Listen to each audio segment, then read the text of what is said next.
Bonjour à tous, pour ce cours du jeudi 4 juin, je vous propose de continuer l'étude des machines thermiques. Alors, petit rappel de ce qui a été fait à la séance précédente. Nous avons appliqué ensemble les deux premiers principes de la thermodynamique pour expliquer le fonctionnement des machines thermiques. Donc, une machine thermique, c'est un système fluide qui subit un cycle, donc une succession de transformations qui forme un cycle plus précisément, ce qui permet une conversion continue d'énergie. Au cours de ce cycle, on va noter Q les transferts thermiques et W le travail total, d'accord, mécanique des forces de pression ou travail électrique algébriquement reçu par le système. On a ensuite distingué les moteurs des récepteurs thermiques. Un moteur thermique est tel qu'il fournit un travail au milieu extérieur, donc tel que W soit négatif. Les récepteurs thermiques ont besoin ici de travail pour pouvoir fonctionner, donc W est positif.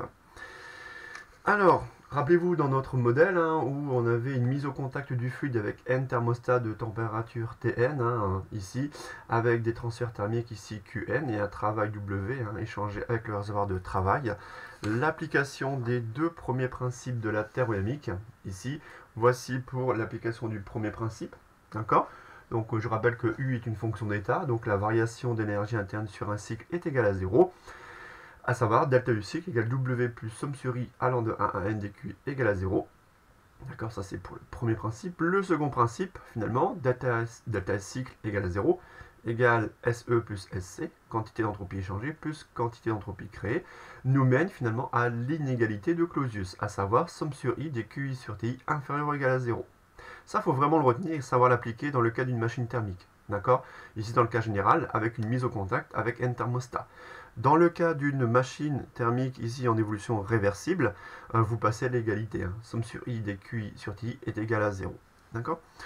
Ensuite, on a montré ensemble qu'il n'existe pas de moteur cyclique monotherme. En effet, dans le cas d'une mise au contact du fluide avec un seul thermostat de température T1, la machine thermique ne peut être que réceptrice. D'accord? Rappelez-vous, W supérieur ou égal à 0.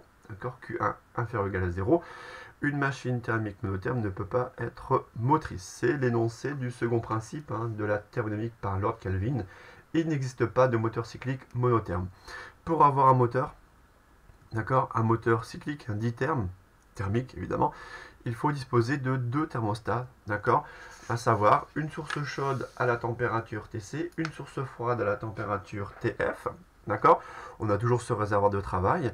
Et rappelez-vous le mode de fonctionnement d'un moteur thermique ditherme. Il va recevoir ici un transfert thermique de la source chaude, d'accord. Il va en rejeter une partie dans la source froide et il va fournir donc du travail mécanique avec la différence, W négatif. À partir de ça, l'application des deux principes de la thermo, voilà, très simplement. Nous avons ensuite estimé le rendement ici d'un moteur thermique ditherme, rendement en valeur absolue, la grandeur énergétique utile sur la grandeur énergétique coûteuse. Ici, savoir établir très simplement, état égale moins W sur QC. Alors pourquoi le moins? Puisque W est négatif, je vous rappelle, pour un moteur. D'accord?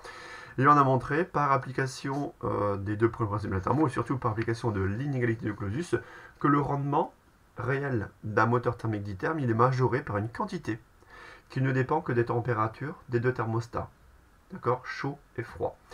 Cette quantité, ici, est ce qu'on appelle le rendement de Carnot, d'accord, qui ne dépend que des températures des deux sources, d'accord. Et ce rendement de Carnot, c'est le rendement maximal, d'accord, qui est obtenu lorsque le fluide décrit justement le cycle de Carnot, qui est un cycle réversible, d'accord. Alors justement, on avait touché deux mots concernant ce cycle réversible.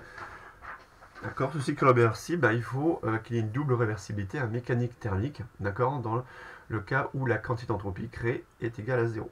Donc pour les applications numériques, n'oubliez pas de convertir les températures en Kelvin. D'accord, voilà. On avait ensuite étudié les récepteurs thermiques dithermes. Donc rappelez-vous le principe de fonctionnement d'un récepteur thermique ditherme. Il doit, pour pouvoir fonctionner, recevoir du travail ici, pour pouvoir transférer de la chaleur de la source froide à la source chaude. Donc là, bien se rendre compte qu'on va à l'encontre des transferts thermiques spontanés, d'accord, puisque la chaleur passe spontanément du chaud au froid. Ici, vous voyez, la chaleur doit être transférée de la source froide à la source chaude, d'accord? Et là, finalement, qu'est-ce qui se passe? On va refroidir la source froide et réchauffer la source chaude. Donc là, on rentre dans les domaines d'application du réfrigérateur et de la pompe à chaleur, concernant les grandeurs utiles, d'accord? Donc on avait distingué les deux études, hein, d'accord, différencié les deux études. Pour un réfrigérateur, on ne va pas parler de rendement, on va parler d'efficacité. Et ici, le réfrigérateur, le but, c'est de refroidir la source froide. Donc on retrouve le transfert thermique ici réalisé avec la source froide au numérateur. Et grâce à finalement l'application des deux premiers principes de la thermo, on avait une nouvelle fois majoré finalement l'efficacité d'un réfrigérateur par une quantité qui ne dépend que des températures des sources chaudes et froides. C'est ce qu'on appelle l'efficacité de Carnot, obtenue lorsque le système flux des réfrigérants subissait un cycle réversible de Carnot. D'accord, mais un cycle ici récepteur et non pas moteur. Hein. D'accord. Donc pareil, cycle récepteur de Carnot, ici on va peut-être marquer rajouter en mode entre guillemets récepteur. D'accord. Pareil, ici on avait étudié la pompe à chaleur et on avait caractérisé l'efficacité d'une pompe à chaleur par la grandeur E égale moins QC sur W. Le but d'une pompe à chaleur, effectivement, c'est de réchauffer la source chaude. Avec QC négatif, il fallait mettre un moins pour avoir une grandeur positive. D'accord. Alors, grandeur positive, mais qui, ici, vous voyez, pour l'efficacité, elle peut être supérieure à 1. D'accord, c'est pas un souci pour ici l'efficacité d'un récepteur. Et pareil, l'application finalement des deux premiers principes de la thermo, de l'inégalité de Clausius, permet de montrer que l'efficacité d'une pompe à chaleur est majorée par une quantité qui ne dépend que des températures des deux sources. Voilà, également, on retrouvait l'efficacité de Carnot, d'accord. Voilà, et après on a fait une application numérique qui mettait en évidence l'intérêt d'une pompe à chaleur. Bon. Et on avait terminé ce bon début de chapitre, hein, on a bien avancé sur l'étude d'un cycle théorique réversible, le cycle de Carnot, parce que depuis tout à l'heure, on parle de rendement, d'efficacité de Carnot, hein, le rendement ou l'efficacité maximale que l'on puisse obtenir dans des conditions optimales, idéales. Ben alors, je vous donne la constitution d'un cycle de Carnot, c'est un cycle d'itermes réversible, qui peut être parcouru dans les deux sens, hein, sens moteur, sens récepteur. Alors, il est constitué de deux isothermes, ici, ici, et deux adiabatiques réversibles, ici et ici, deux entropiques.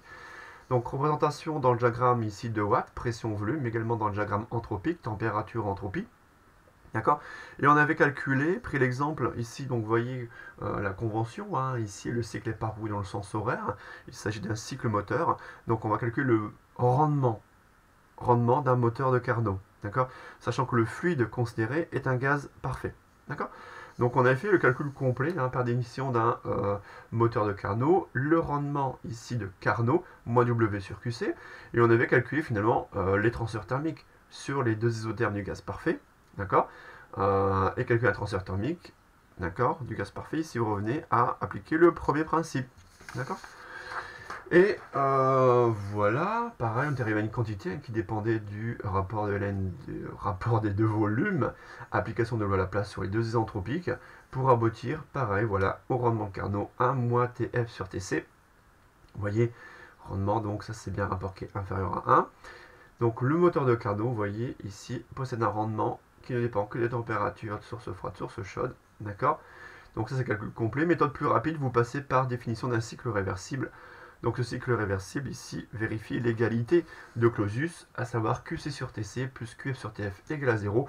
On obtient beaucoup plus rapidement voilà, le rendement de Carnot. De toute façon, après, on va attaquer l'étude machine thermique réelle, moteur essence 4 temps, et on fera directement un sujet de concours blanc. Voilà. Donc on fera un sujet de concours blanc sur le moteur essence 4 temps. Vous allez voir, il y a une question où il faut retrouver vous voyez, le rendement de Carnot, et je propose cette méthode-là.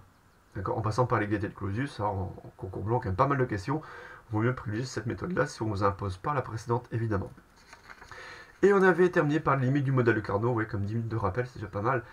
Double réversibilité mécanique et thermique, d'accord, pour avoir ici un cycle Carnot réversible, mais qui décrit de manière quasi statique, hein, donc des transformations infiniment lentes, donc à la limite une puissance qui tend vers 0, donc ça forcément c'est pas pratique pour ici le rendement d'un tel moteur. Bon, alors justement ça c'est un cycle théorique, hein, d'accord, on le voit, qui doit satisfaire une double réversibilité, d'accord.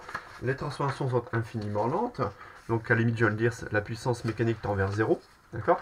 Donc là ça intéresse maintenant de situer un moteur, on va dire réel quand même, un moteur thermique, une machine thermique réelle. Et là, je vous propose d'utiliser le moteur essence 4 temps. D'accord?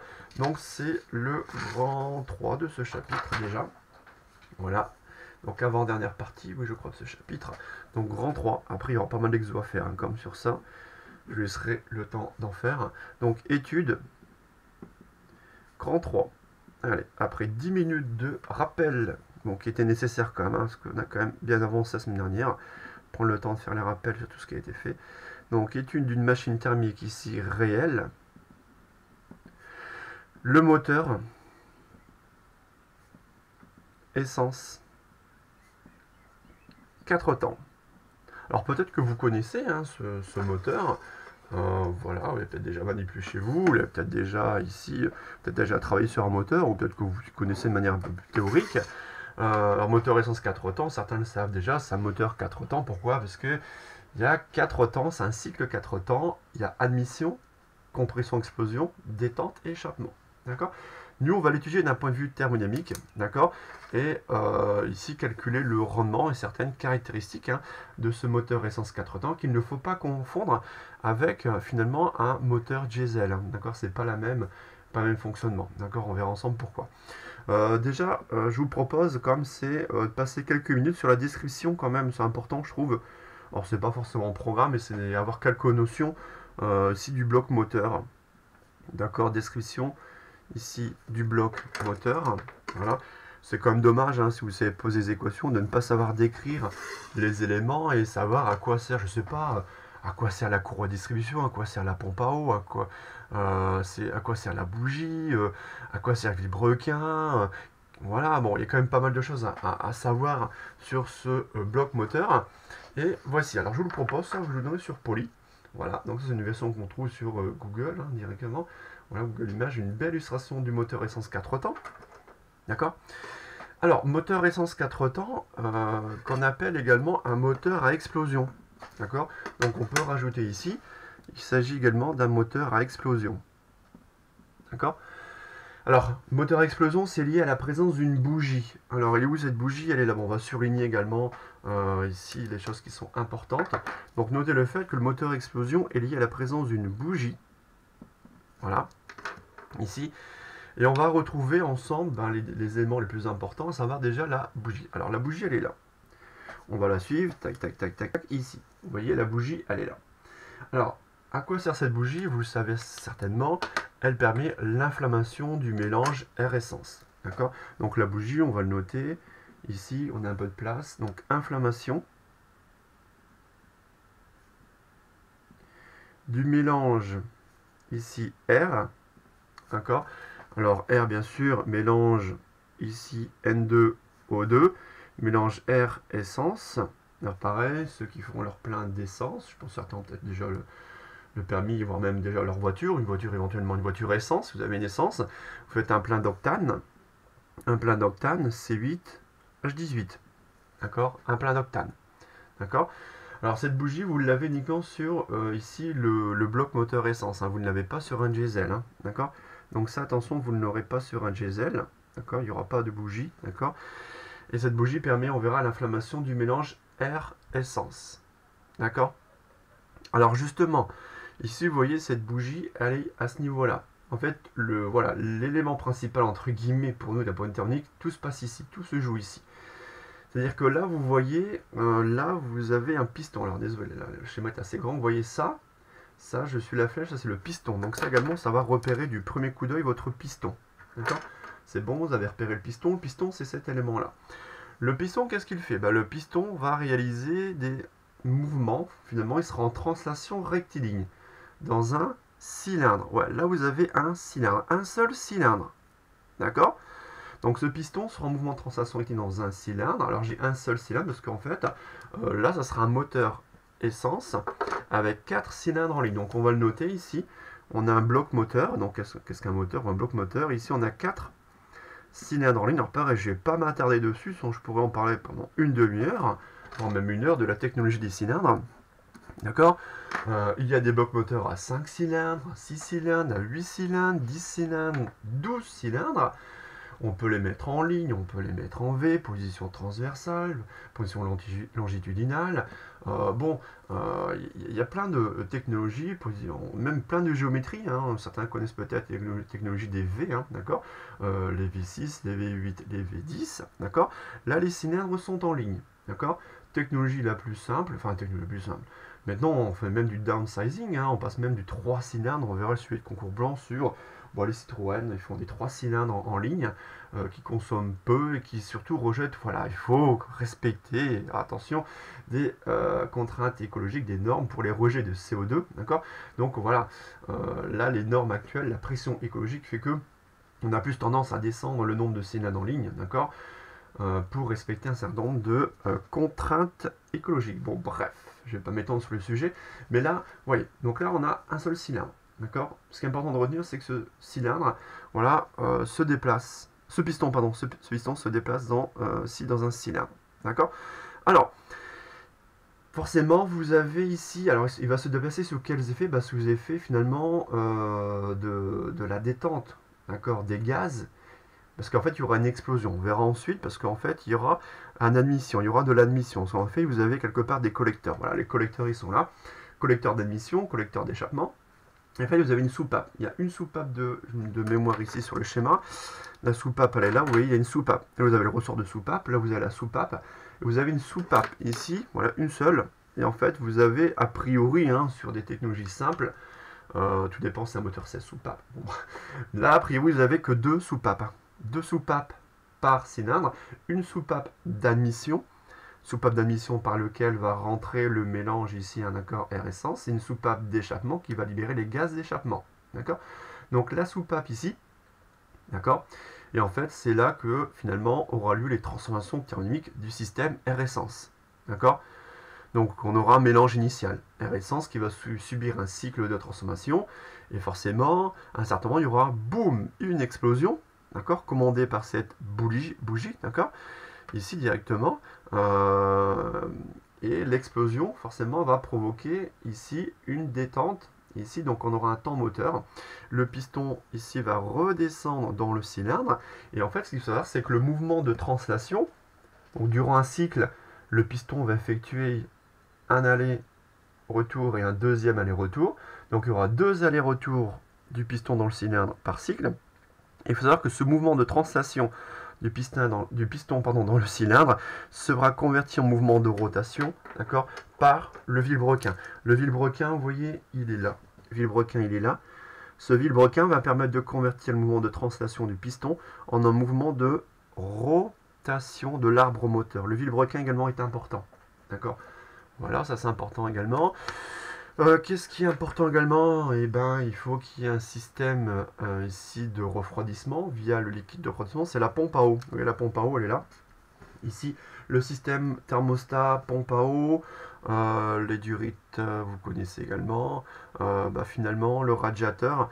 Ce système-là, finalement, la pompe à eau, ici, va permettre, comme son nom indique, une pompe à eau, va permettre de faire circuler non pas de l'eau, d'accord, parce qu'il faut que le liquide soit liquide, entre guillemets, jusqu'à environ une température de moins 20 degrés Celsius. Donc là, finalement, on met ce qu'on appelle du liquide de refroidissement. Et la pompe à eau va permettre de faire circuler le liquide de refroidissement au travers du circuit de refroidissement. Donc le circuit de refroidissement, on a radiateur, pompe à eau et thermostat. Et ce liquide de refroidissement va circuler dans des durites. D'accord. Voilà. Bien, qu'est-ce qu'il y a encore d'important? Je regarde. Ouais, courroie, chaîne de distribution que vous avez ici. D'accord, courroie et chaîne. Ça va permettre d'assurer une synchronisation des mouvements de soupape et des pistons. D'accord, pour les différents temps, hein, d'accord, du moteur. Et également synchroniser le vilebrequin et l'arbre à cam. D'accord. Cet arbre à cam va permettre ici d'assurer l'ouverture et la fermeture des soupapes d'admission d'échappement. D'accord. Vous avez certainement entendu parler d'arbre à cam. Voilà. Ça permet ici d'assurer et d'actionner finalement l'ouverture, fermeture de vos soupapes. Bon.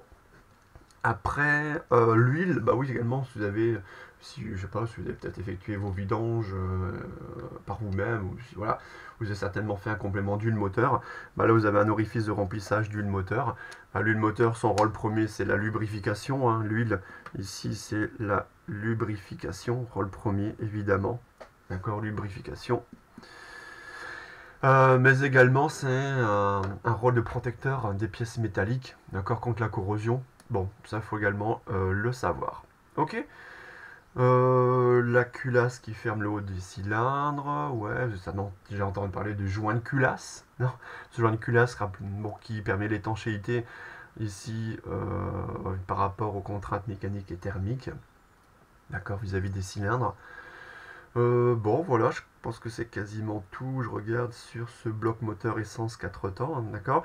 4 cylindres, donc là c'est un cylindre, sachant qu'il y en a 4 ici en ligne, 4 cylindres en ligne, voilà, tout simplement. Vous voyez, on a déjà passé 10 minutes sur la description, voilà, ça c'est quand même important qu'avoir quelques notions hein, de culture générale sur le bloc moteur. Alors oui, vous voyez, c'est un ancien modèle, on a des carburateurs. Les carburateurs sur les anciens modèles essence, bah, ce carburateur en fait il assure finalement les proportions stoichiométriques air essence. Alors de mémoire ça va être 1 pour 15, ouais, c'est 1 g d'essence pour 15 g d'air au système gazeux. Et en fait donc il assure les proportions air essence en fonction de la vitesse et du couple moteur. Et ça maintenant ça s'est remplacé hein, par l'injection. Injection directe, indirecte avec un système à rampe commune.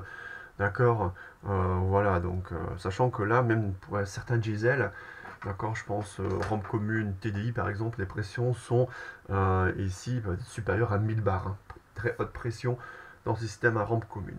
D'accord.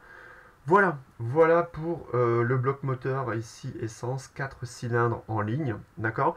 Bon, on va pas tout noter, hein, c'est simplement j'ai donné à l'oral. Vous voyez, j'ai surligné vraiment les éléments les plus importants qu'il faut reconnaître ici. Vous voyez, donc on peut peut-être même rajouter ici la courroie et la chaîne de distribution, l'arbre à cam, d'accord. Bon, le filtre à huile, forcément, vous connaissez.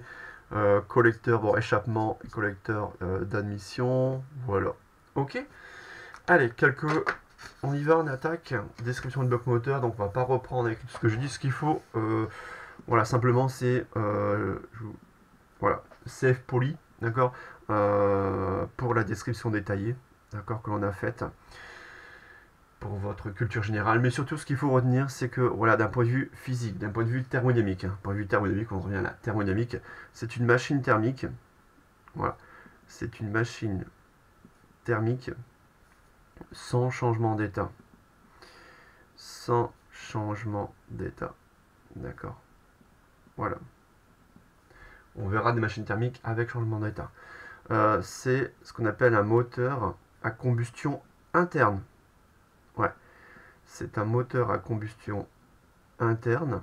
D'accord. Contrairement au moteur de Stirling que l'on verra ensemble en TD, le moteur de Stirling, d'accord, n'est pas un moteur à combustion interne. Et il s'agit également d'un moteur à explosion. Voilà. Donc, bon, ça on l'avait noté également. Moteur essence, ici, est un moteur à explosion. D'accord. Ça, pareil, c'est une différence avec le moteur diesel. D'accord. Bon. Voilà, pour la description très rapide. Moi, ce qui m'intéresse, d'accord, ce qui est évalué au concours, hein, c'est pas ce qui est avant, c'est ce qui est après. C'est votre culture générale, comme c'est l'étude ici du cycle 4 temps. Étude du cycle 4 temps. Alors ce que je vous propose, je le fais tous en cours, mais là c'est difficile de le faire en direct, c'est de taper ici, il y a une animation qui est pas mal, animation de Total, ouais, pas faire du pub pour Total, mais bon, d'accord, Total, ici, propose quand même une animation du moteur essence 4 temps qui est vraiment bien faite, que je vous conseille d'aller voir. Ce que moi je vais vous donner, c'est la description simple, la voici, donc ça sera le verso du poly. Voilà ici le cycle 4 temps. Alors, dans ce cycle 4 temps, ici, qu'est-ce qu'il faut retenir? Bon, donc pareil, ça vous l'avez sur l'animation ici, totale. Alors, vous avez, voilà, en fait, 4 phases, 4 temps. Les 4 temps, c'est, voilà, admission, compression, explosion, détente, échappement. D'accord. Donc, je vous conseille vraiment d'aller voir l'animation en direct, c'est vraiment sympa à voir, hein, voir comment ça fonctionne en réel, parce que là, on aura une description qui sera forcément statique, figée, qui sera forcément moins intéressante. Alors, vous avez, dans la phase admission, la soupape d'admission est ouverte. En effet, la soupape d'admission, ici, vous voyez, elle est ouverte. C'est-à-dire que le mélange initial air essence peut entrer dans le cylindre. Remarquez que lorsque la soupape d'admission est ouverte, la soupape d'échappement, vous voyez, elle est fermée. D'accord? Et là, vous voyez, on retrouve cet arbre à cam qui commande l'ouverture-fermeture des soupapes admission et d'échappement. Les ressorts de soupape également. Vous avez, alors vous voyez, j'ai la culasse qui est également ici. On retrouve la culasse. On retrouve le piston mobile dans le cylindre. D'accord? Très bien. Et on retrouve ici le vilebrequin qui va transformer le mouvement de translation en mouvement de rotation de l'arbre moteur. Donc dans la phase d'admission, c'est très simple, la phase d'admission, qu'est-ce qui se passe? Le mélange air-essence, alors considéré comme un gaz, alors nous on va utiliser des hypothèses simplificatrices pour étudier un cycle idéal. On va considérer le mélange initial air-octane comme un unique gaz parfait diatomique, tout simplement. Donc admission des gaz, d'accord? Tac, ici, forcément, qu'est-ce qui se passe pour regarder? Le piston va descendre dans le cylindre. D'accord? Et le mélange air-essence, il rentre à pression ici égale à celle du milieu extérieur. Donc la pression ici atmosphérique. Tout est résumé ici dans le tableau. Pour cette phase d'admission, premier temps, voilà, le piston descend dans le cylindre sous l'effet ici de l'ouverture de la soupape d'admission qui permet de faire entrer le mélange initial ici air-essence. Deuxième temps, deuxième phase, compression-explosion. Là, il faut absolument fermer les deux soupapes. Regardez, les deux soupapes sont fermées. Aussi bien la soupape d'échappement, d'admission que d'échappement. Les deux sont fermés. Et là, qu'est-ce qui se passe? Là, une fois qu'il est au point ici, quand il est au plus bas, le piston va remonter dans le cylindre. Et quand le piston va remonter, il va donc comprimer le mélange air-essence jusqu'à un volume minimal du cylindre. D'accord? Là, quand on arrive à ce volume minimal du cylindre, regardez, hop, tac, tac, tac, la bougie ici s'allume et génère une étincelle. Et qu'est-ce qui se passe quand on va comprimer un mélange gazeux air-essence soumis à une étincelle? Ça va faire boum. Ouais, ça va exploser. D'accord? Mais ici, l'explosion n'a lieu que lorsqu'on est au volume minimal du cylindre. La bougie ici génère une étincelle et là, explosion du mélange air-essence. Donc ça, c'est la deuxième temps, deuxième phase, compression-explosion.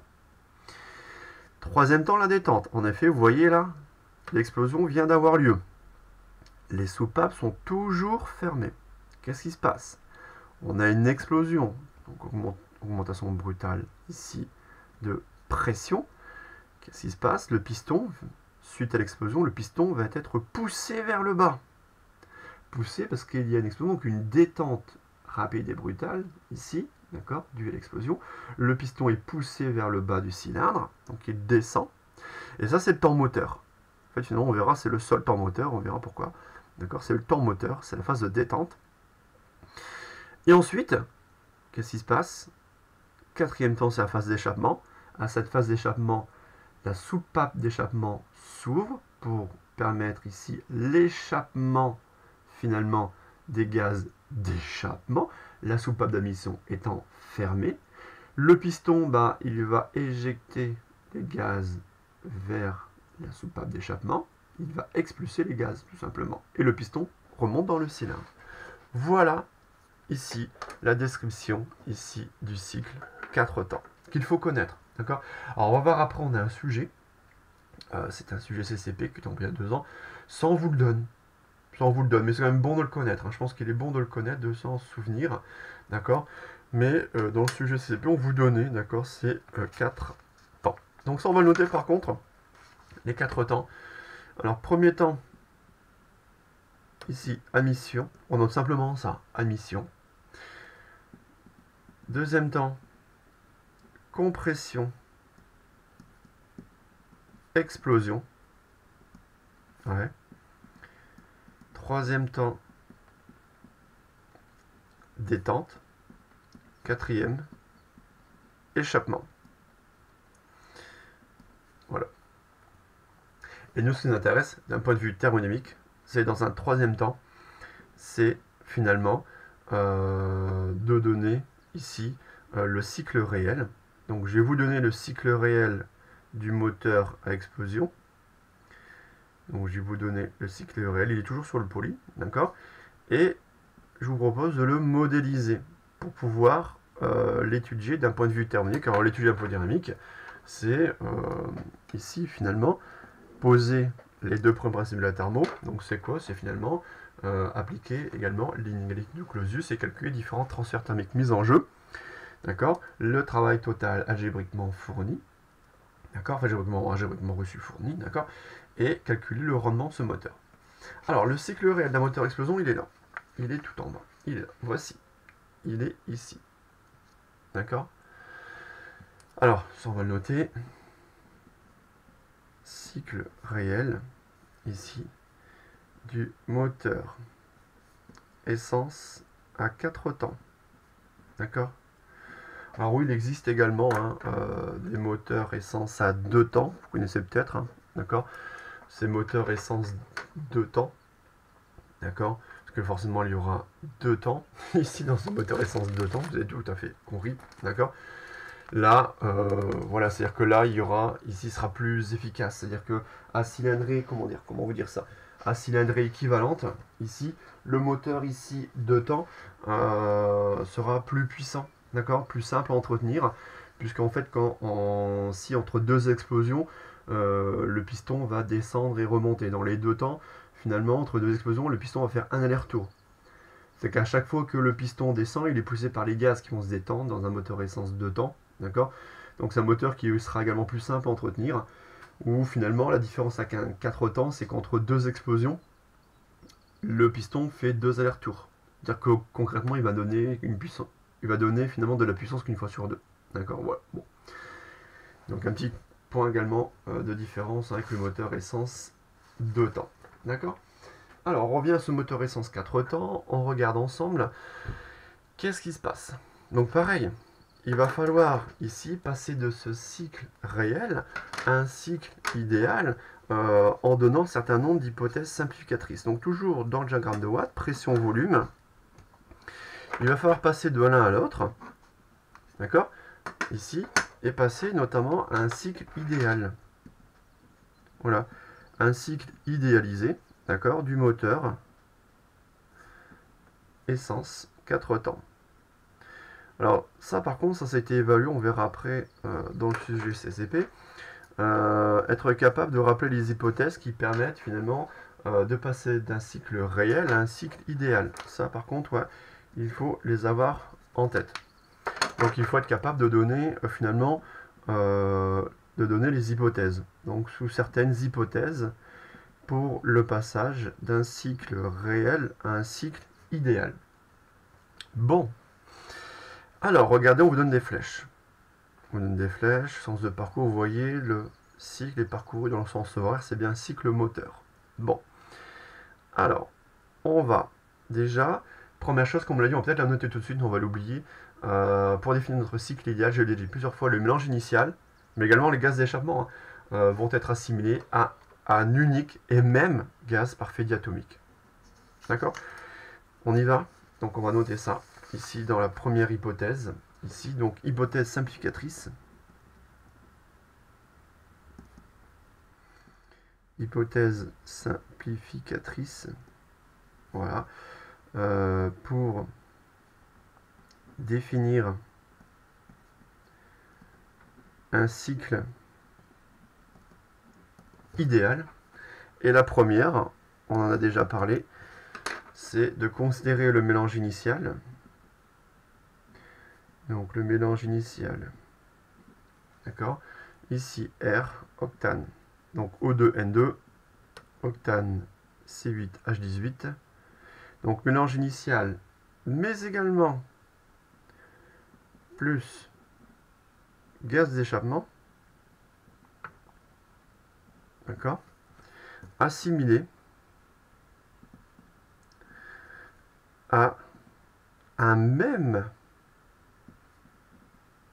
gaz parfait diatomique. D'accord? Donc un même gaz parfait diatomique. Voilà. Pour rajouter deux coefficients de Laplace, gamma égale 1,40. Bon. Bon, c'est-à-dire que finalement, si la nature du système ne change pas, si on considère un unique, le même gaz parfait du début à la fin, hein, c'est-à-dire que implicitement, on va négliger également cette partie court, les réactions chimiques et les réactions chimiques de combustion. Donc ça, on va le noter également, les réactions chimiques de combustion. Donc, les réactions chimiques de combustion de l'octane, ici, est négligée, ici, pour obtenir un système fermé.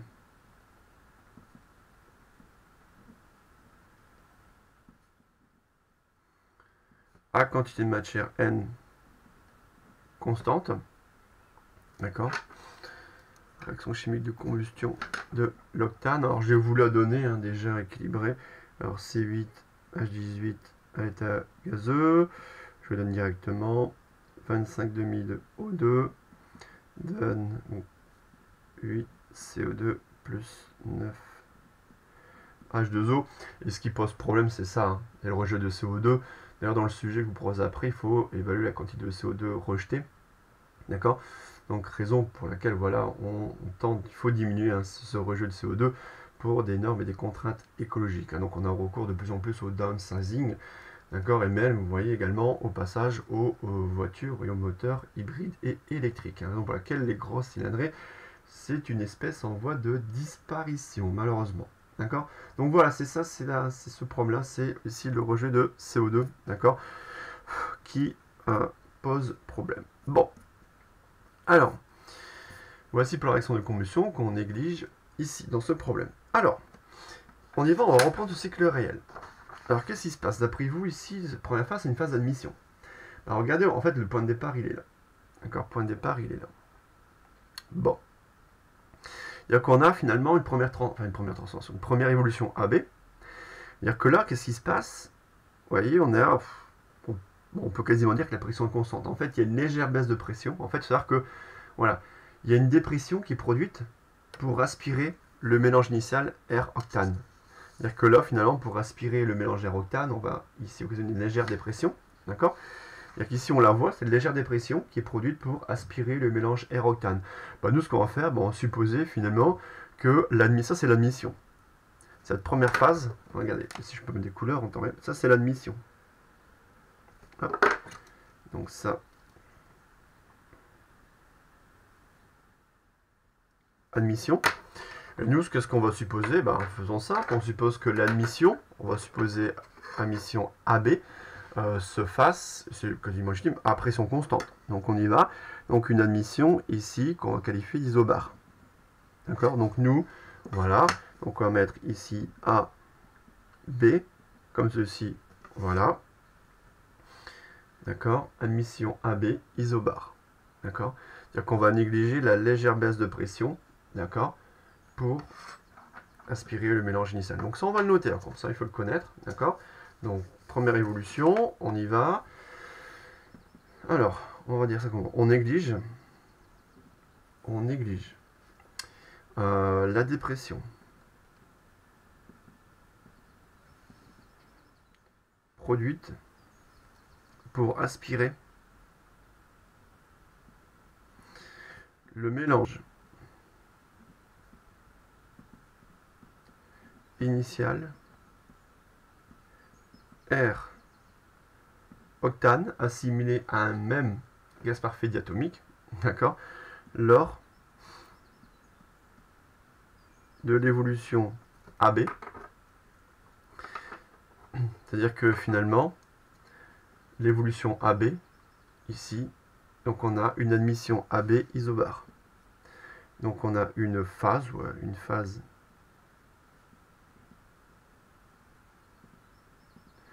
d'admission AB supposée isobar. Voilà. Donc admission AB isobar. Bon. Ensuite, après cette phase d'admission, rappelez-vous, compression-explosion. En effet, le mélange air essence est comprimé ici dans le cylindre puisque le piston remonte jusqu'au volume minimal du cylindre. Alors, volume minimal du cylindre, ici vous voyez noté V1. Donc on va ici, donc entre deux volumes, tac, tac, poser ici. On va faire ça proprement. Voilà. Alors, volume du système gazeux, pardon, volume du gaz parfait ici, du système étudié. Alors, AB. Après, qu'est-ce qui se passe? Vous voyez, là, le volume va diminuer. En fait, c'est sa phase de compression. Vous voyez, là, c'est une phase de compression, d'accord, où le volume diminue.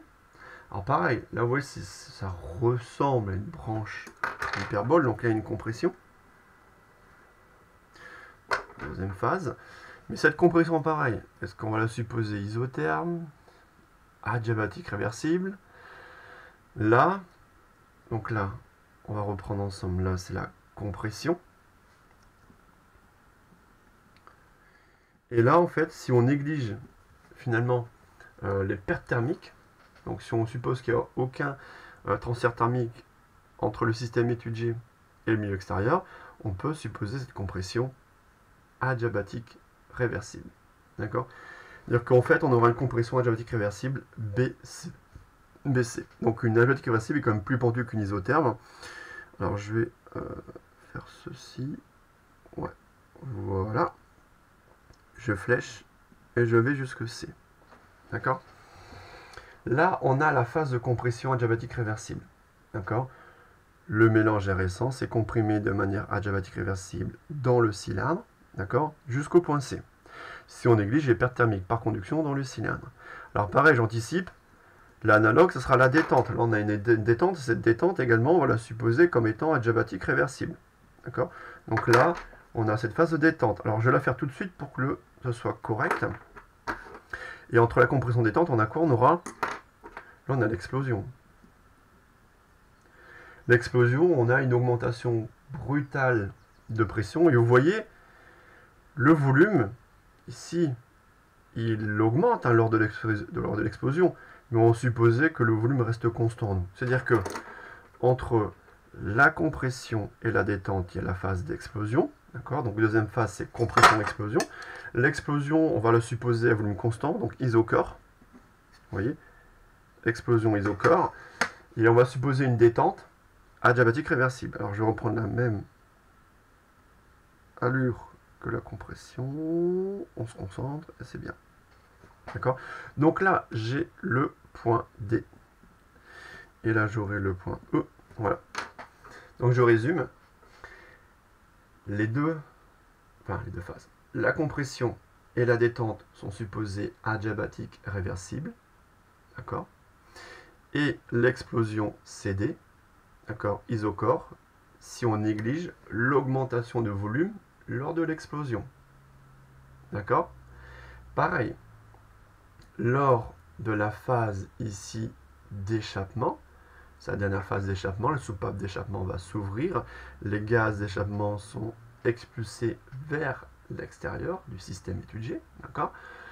Et là, l'ouverture du seuil d'échappement, en fait, on remarque qu'il y a une diminution de volume, d'accord?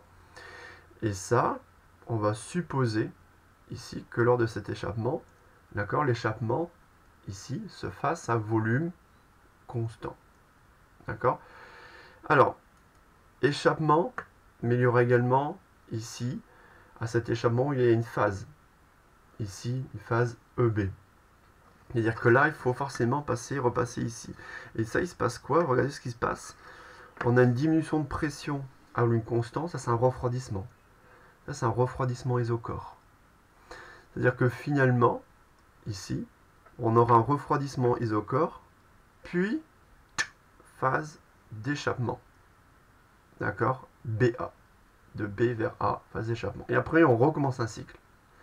D'accord? Donc je répète, après la phase de détente, supposée adiabatique réversible, on aura une phase de refroidissement isocore. D'accord? Donc la pression diminue ici quasiment à volume constant. Et après, on retrouve la phase ici d'échappement. D'accord? Où là, voilà, les gaz d'échappement sont expulsés via la soupape d'échappement. Et là, vous avez un cycle qui est idéalisé, sur lequel on peut poser les lois de Laplace, par exemple, sur les isentropiques. D'accord? Et poser un premier principe sur, par exemple, les deux isochores du gaz parfait, sachant que c'est le même gaz parfait atomique qui parcourt ce cycle. En effet, c'est un cycle, d'accord? Alors, c'est un cycle. En fait, ce cycle, ici, ce cycle-là se répète indéfiniment. Et en fait, il suffit de retirer la première phase, vous retirez la phase AB. Ici, vous retirez cette phase AB, je vais faire ça. Voilà, vous retirez la phase AB. Bah là, vous avez vraiment un cycle thermique à proprement parler, où finalement le même système parcourt à chaque fois, voilà, B, C, D, E, B, C, D, E, B, C, D, E. C'est-à-dire que tout se passe comme si, c'est-à-dire qu'à chaque fois, il y aura la même phase, hein. Admission, touloulou, échappement, admission, le cycle, échappement. Bah, tout se passe comme si la même quantité de gaz, le même gaz parfait atomique, parcourait ce cycle. Et ça, le cycle BCDE, ce qu'on appelle le cycle de Beau-de-Rochat. D'accord? Voilà, ça c'est le cycle de Beau-de-Rochat. Voilà, on retire les phases d'admission et d'échappement. Allez, on y va. On va noter tout ça par contre. On a dit beaucoup de choses à Laurent, on va peut-être le noter. On va commencer par quoi? Bah, par les isentropiques. Donc on néglige, on va noter, on néglige. Les pertes thermiques par conduction dans les cylindres. Ouais, parce qu'il y a des pertes thermiques hein, par conduction dans le cylindre. Alors pareil, ça, on va le reprendre dans le suivi de concours long après. Donc je note, on néglige les pertes thermiques par conduction dans les cylindres. Là, je vais faire les deux en même temps, pour la compression et la détente. Donc lors des évolutions, alors ça c'est BC et DE, d'accord? Pour pouvoir ici qualifier de BC comme étant une compression adiabatique réversible. Donc on a une compression BC adiabatique réversible du gaz parfait à coefficient de la place gamma égale 1,40 constant. Donc là, loi de la place, hein, d'accord? Et on aura également une détente DE qui sera également adiabatique réversible. Donc pareil, attention, adiabatique, aucun transfert thermique avec le milieu extérieur. Ici, d'accord, et réversible, attention, à une double contrainte, réversibilité, donc réversibilité mécanique plus thermique. Voilà, la contrainte sur cette évolution réversible. Bon. Ensuite, qu'est-ce qu'on néglige également? On a négligé l'augmentation de volume lors de l'explosion CD. Donc on néglige l'augmentation de volume lors de l'explosion CD. Donc ça, faut le savoir. Voilà. C'est-à-dire que finalement, l'explosion CD isochore, l'explosion CD isochore, donc ça tout à l'heure dans le sujet, d'accord, comme on l'a fait en cours, on va passer très rapidement dessus. On aura ensuite un refroidissement isochore, d'accord, c'est-à-dire qu'on va ici négliger la diminution de volume lors de l'ouverture de la soupape d'échappement lorsque le piston est au plus bas. Et on aura ici une diminution de pression au volume constant, donc un refroidissement isochore. Donc on néglige voilà, la diminution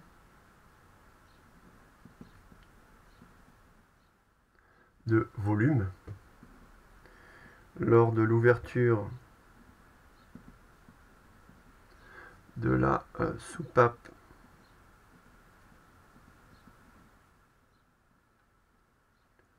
d'échappement.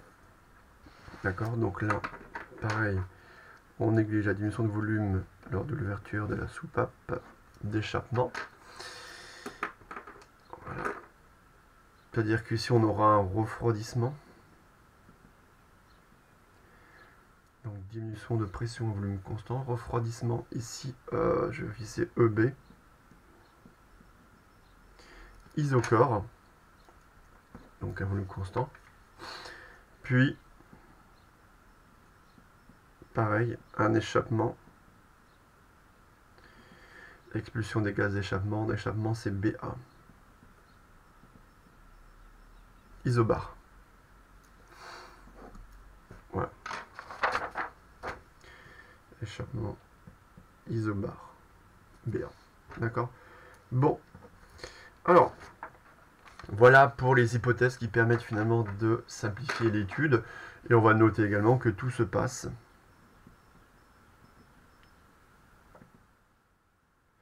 comme si la même quantité, système fermier, la même quantité de gaz par fait diatomique. Donc tout se passe comme si la même quantité de GPD décrivait indéfiniment le même cycle. Alors c'est le cycle B, C, D, E. D'accord? B, je reviens à B. C'est-à-dire que l'état final est convenu avec l'état initial. Donc B, C, D, E, B.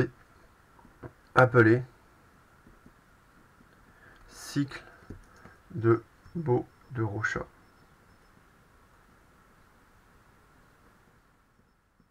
On est en 1862. J'ai repris la date, ouais, c'est ça. Ouais. Cycle de Beau-de-Rochat. Alors ce cycle de Beau-de-Rochat, d'accord, c'est le cycle, là, je voulais parler à B, C, D, E, B. J'ai un peu de place ici, dans le diagramme ici de Watt.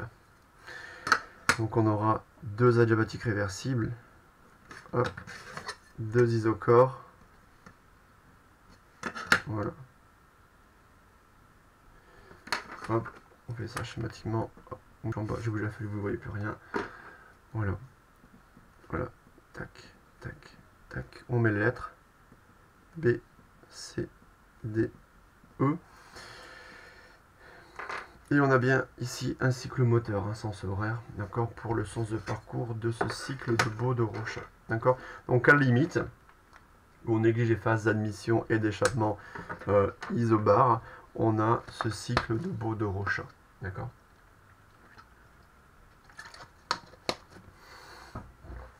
Donc voilà finalement ce qu'il faut connaître hein, sur ce cycle moteur essence 4 temps. D'accord, la partie courbe correspondante.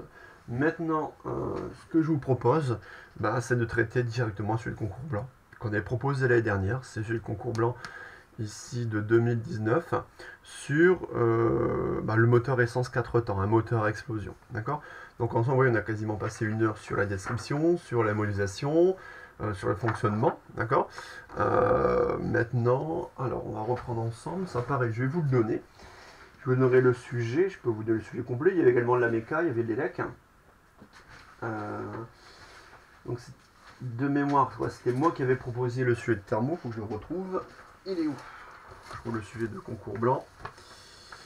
Alors, on essaiera également après de faire également un sujet de la fiche de TD. Alors, j'ai tout préparé. Alors, où est-ce qu'il est? Ah oui, non, il est là. C'est vrai. Il est là.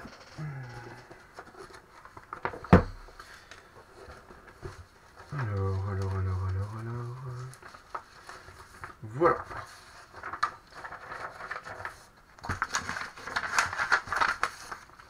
Voilà. Étude thermodynamique. Ici, voilà. Du moteur essence PSA EB2. Oh là là. Moteur PSA EB2. Alors, on lit ensemble l'énoncé. Alors, vous voyez, c'est les parties communes de 3 heures. Il y avait des annexes. Donc, ça, c'est l'étude thermodynamique d'un moteur PSA EB2. Vous voyez combien de questions? Il y avait 10 questions. 10 questions sur la thermo. D'accord. Un problème sur les forces centrales. D'accord. De la Terre à la Lune. Et l'étude d'un filtre ADSL. D'accord. D'accord. C'est un sujet CCP sur l'étude d'un filtre ADSL. Alors, on y va. Nous s'intéresse à ces sujets de thermo. 10 questions. On va traiter ça ensemble. Alors, ce moteur connu sous la dénomination commerciale 1 litre 2 PureTech, équipe en particulier Peugeot 108, 208, 2008, Citroën C1, C3, C4, Cactus et la DS3. Alors, on remarque tout de suite sur la photo, vous voyez, hop, là, c'est un 3 cylindres. Ça, vous voyez déjà par rapport au bloc moteur qu'on a vu précédemment, là on a effectué du downsizing. On n'a que 3 cylindres. Après, compte tenu ici, vous voyez de la motorisation. Alors il y a des annexes qui sont données. Ici, voilà. Bon, on le voit ici. Alors les annexes, je ne les ai pas retrouvées, je vais donner directement l'original. Voilà. Les annexes, elles sont ici. Vous voyez, c'est un 3 cylindres. Ouais, c'est la fiche de données. Un 3 cylindres en ligne. Puissance maximale de 82 chevaux à 5750 tours par minute. Donc c'est la puissance maximale de 82 chevaux. On vous donne un rapport volumétrique de compression. Delta, c'est point mort bas sur point mort haut. V2 sur V1, c'est 11. On verra après ce que c'est. La cylindrée. D'accord, donc c'est bien du 1 litre 2. Ça, c'est d'accord, cylindrée. Et on vous rappelle que la cylindrée d'un moteur à combustion interne, c'est le volume d'air aspiré par l'ensemble des 3 cylindres du moteur lors d'un cycle. Donc la cylindrée, c'est le volume d'air aspiré par l'ensemble des cylindres du moteur lors d'un cycle. Alors, caractéristique d'une 108. Alors, on vous donne la donnée constructeur, 4 litres 3 au 100. Enfin, 4 litres 3 au 100 km pour la consommation, d'accord, sachant que le CO2+ avait relevé une consommation forcément plus haute, le constructeur va toujours minimiser la consommation, toujours des conditions idéales, optimales, conditions réelles de route, où vraiment vous roulez réellement, on est à 5 litres 7, 6 litres au 100. Rejet moins de CO2, on est à 89 grammes par kilomètre, d'accord. Et regardez également dans l'annexe, voilà, document, vous voyez dans le document que vous aurez également dans le sujet, ben on vous dit que vous voyez ici dans un moteur multicylindre à 4 temps, donc quel que soit le nombre de cylindres, du moment que c'est à 4 temps. Ici donc vilebrequin, synchronisme piston différents cylindres. Là voilà, donc on parle des cams, sabre à cam, et là on vous donne un cylindre. Et ici par exemple lorsque le piston ici, voilà, lorsqu'on a le volume minimal du système, volume minimal du mélange air essence, le piston est au plus haut, on a le point mort haut. Point mort haut, V égale V1. Il y avait une erreur dans l'énoncé. V égale V1. Et lorsque le piston est au plus bas, ici, piston est au plus bas, on a ce qu'on appelle ici le point mort bas. PM bas. V égale V2. Et vous voyez dans les annexes, on vous donnait les 4 temps. En fait, on vous les rappelait. Vous voyez, admission. Il y a ouverture de la soupape d'admission. D'accord. La dépression produite aspire dans le cylindre, ici le mélange air essence, la fermeture de la soupape d'admission. D'accord. Deuxième temps, la compression. Donc là, la rotation du volant, pareil, je vais pas parler de la rotation du volant avec la bielle, là, etc. Bon, ça, je vais pas parler de la partie mécanique, je parle uniquement de la partie thermo, c'est vrai. Mais là, la rotation du volant fait remonter le piston dans le cylindre jusqu'au point mort haut. Et cette compression va échauffer le mélange. Forcément, compression qui chauffe le mélange. Et après, la bougie d'allumage crée une étincelle qui provoque l'explosion. D'accord. Et là, l'explosion va ici générer ici une augmentation de pression, détente du gaz. Et en fin de détente, le piston est au point mort bas. D'accord. Donc vous voyez là, ils ont mis l'explosion avec la détente. Bon, c'est pas gênant. Et l'échappement, ouverture de la soupape d'échappement, la rotation du volant entraîne la remontée du piston jusqu'au point mort haut, ce qui chasse les gaz brûlés vers l'extérieur. Et on vous donne même le cycle de Baud-Rochat. Admission isobar isotherme du mélange air essence. Compression adiabatique réversible. Compression isocore. Détente adiabatique réversible. Refroidissement isocore. Échappement isobar isotherme. Voilà, il vous rappelle le cycle de Baud-Rochat qu'on vient d'étudier. D'accord. Donc ils ont rajouté à chaque fois l'échappement isobar isotherme. Nous, ce qui est intéressé, c'est d'avoir vraiment l'échappement et la mission isobar. D'accord. Voilà. Donc en fait, dans les données de ce sujet, il y avait pas mal de choses, pas mal de données. D'accord. Donc, on y va ensemble. On reprend ce sujet. Alors, compte tenu de la faible proportion d'essence dans le mélange air-essence, ici, celui-ci sera assimilé uniquement à l'air qu'il contient. Donc uniquement de l'air, lui-même considéré comme un gaz parfait diatomique. Bon, déterminé à l'aide de la cylindrée et du rapport volumétrique de compression. Alors le rapport volumétrique de compression, d'accord, ça je vais reprendre, c'est dans l'annexe, c'est le delta. D'accord, le rapport volumétrique de compression, ça c'est le delta.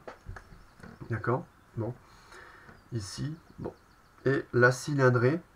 D'accord, la cylindrée, rappelez-vous de l'énoncé, la cylindrée, qu'est-ce que c'est? Ben, c'est le volume d'air qui est aspiré par les 3 cylindres. D'accord.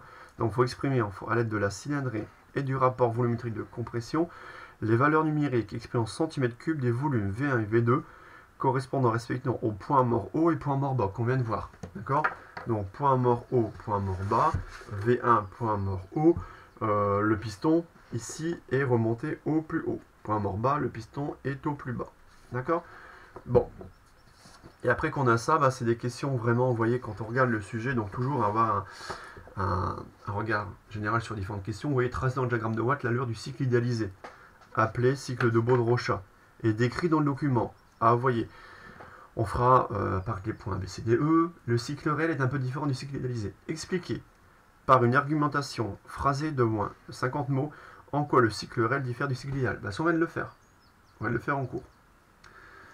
Ensuite, on dit que le modèle adopté, c'est celui d'un cycle idéal décrit à pleine puissance par le moteur EB2, et on vous donne les coordonnées ici, pression, température, volume, des 5 points. D'accord? Il y a 2 données manquantes. Voilà, il faut dire les pressions, ici température, d'accord, des points CD. Bah, ça, forcément, c'est loi des gaz parfaits, loi de la place. Hein, d'accord? Déterminer la valeur numérique du travail reçu par le gaz au cours de la compression BC. Bon, ça, c'est pas compliqué, hein, d'accord?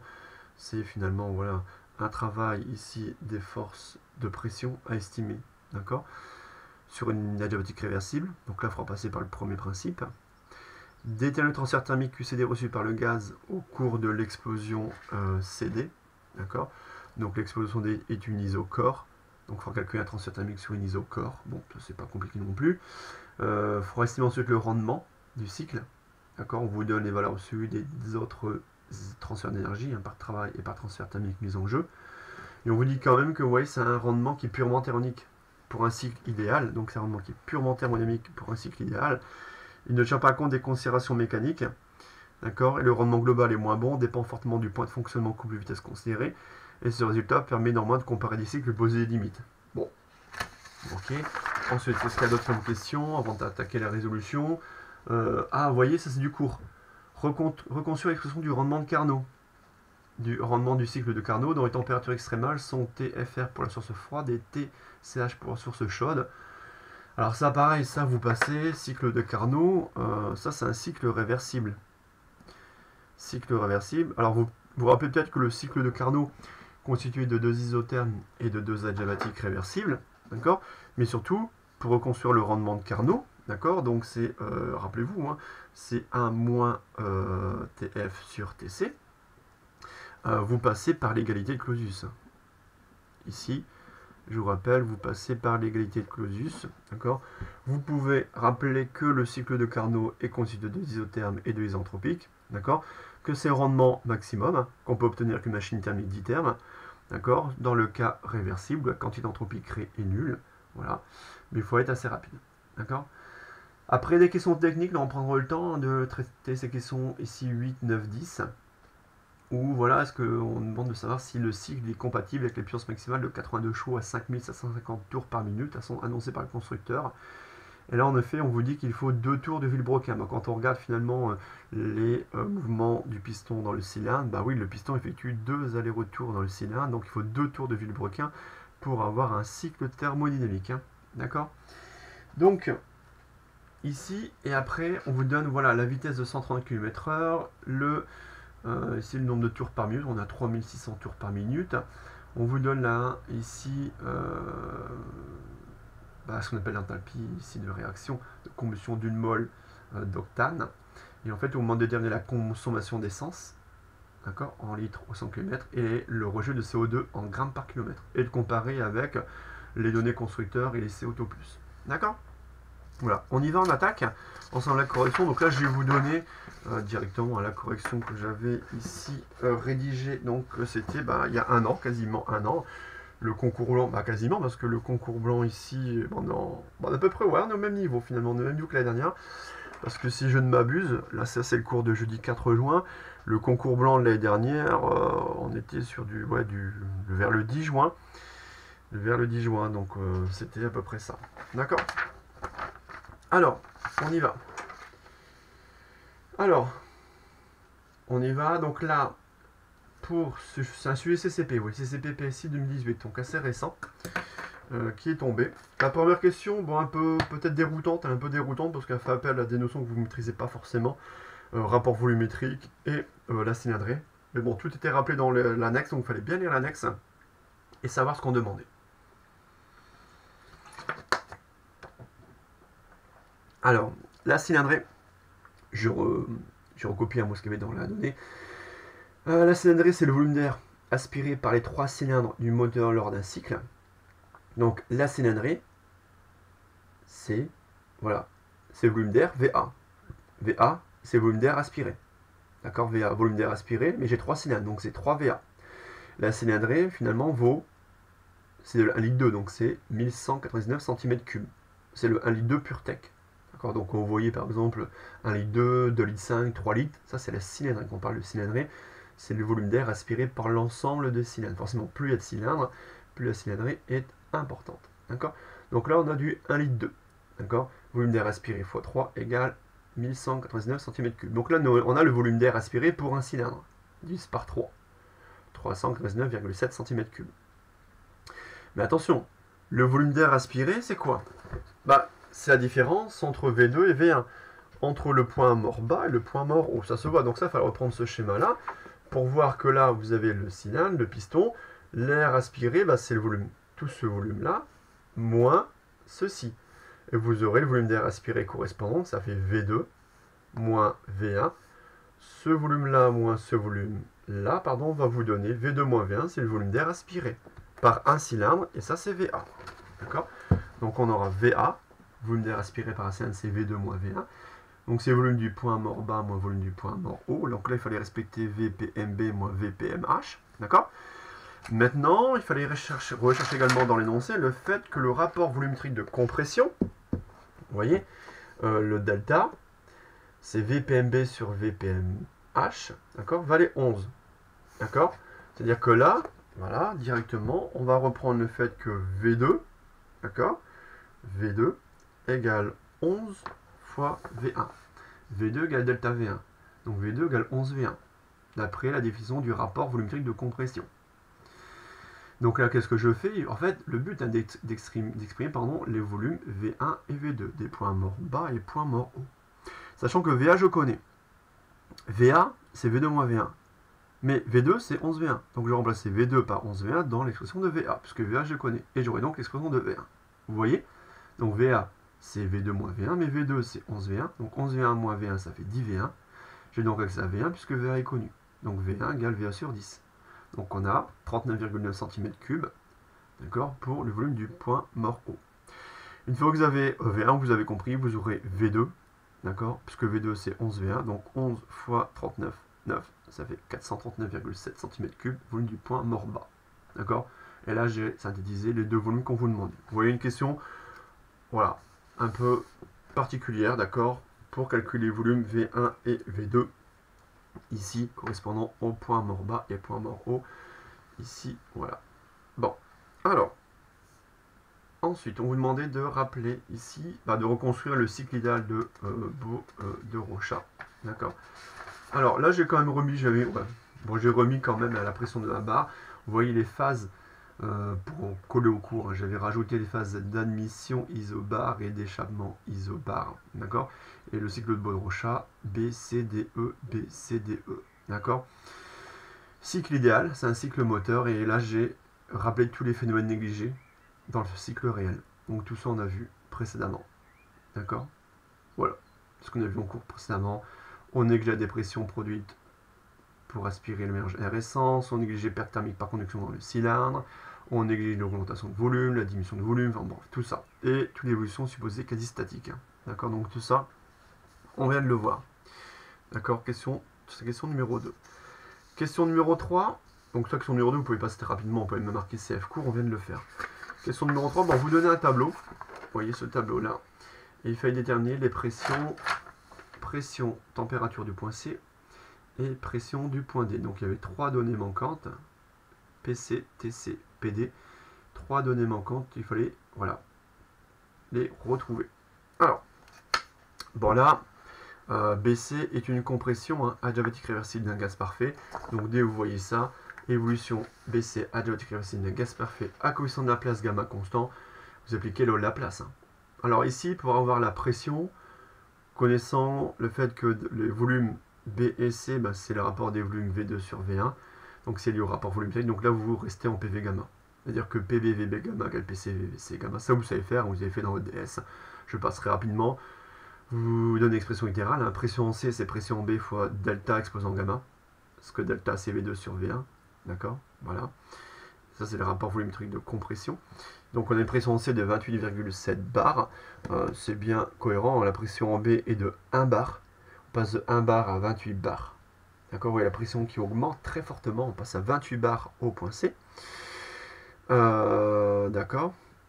Sachant qu'au point D, on va encore augmenter. Au point D, on aura. Là, c'est juste la compression. Après, on aura l'explosion. Et je fais la même chose, je vais à température. Donc là, je vais utiliser la relation en TV gamma-1.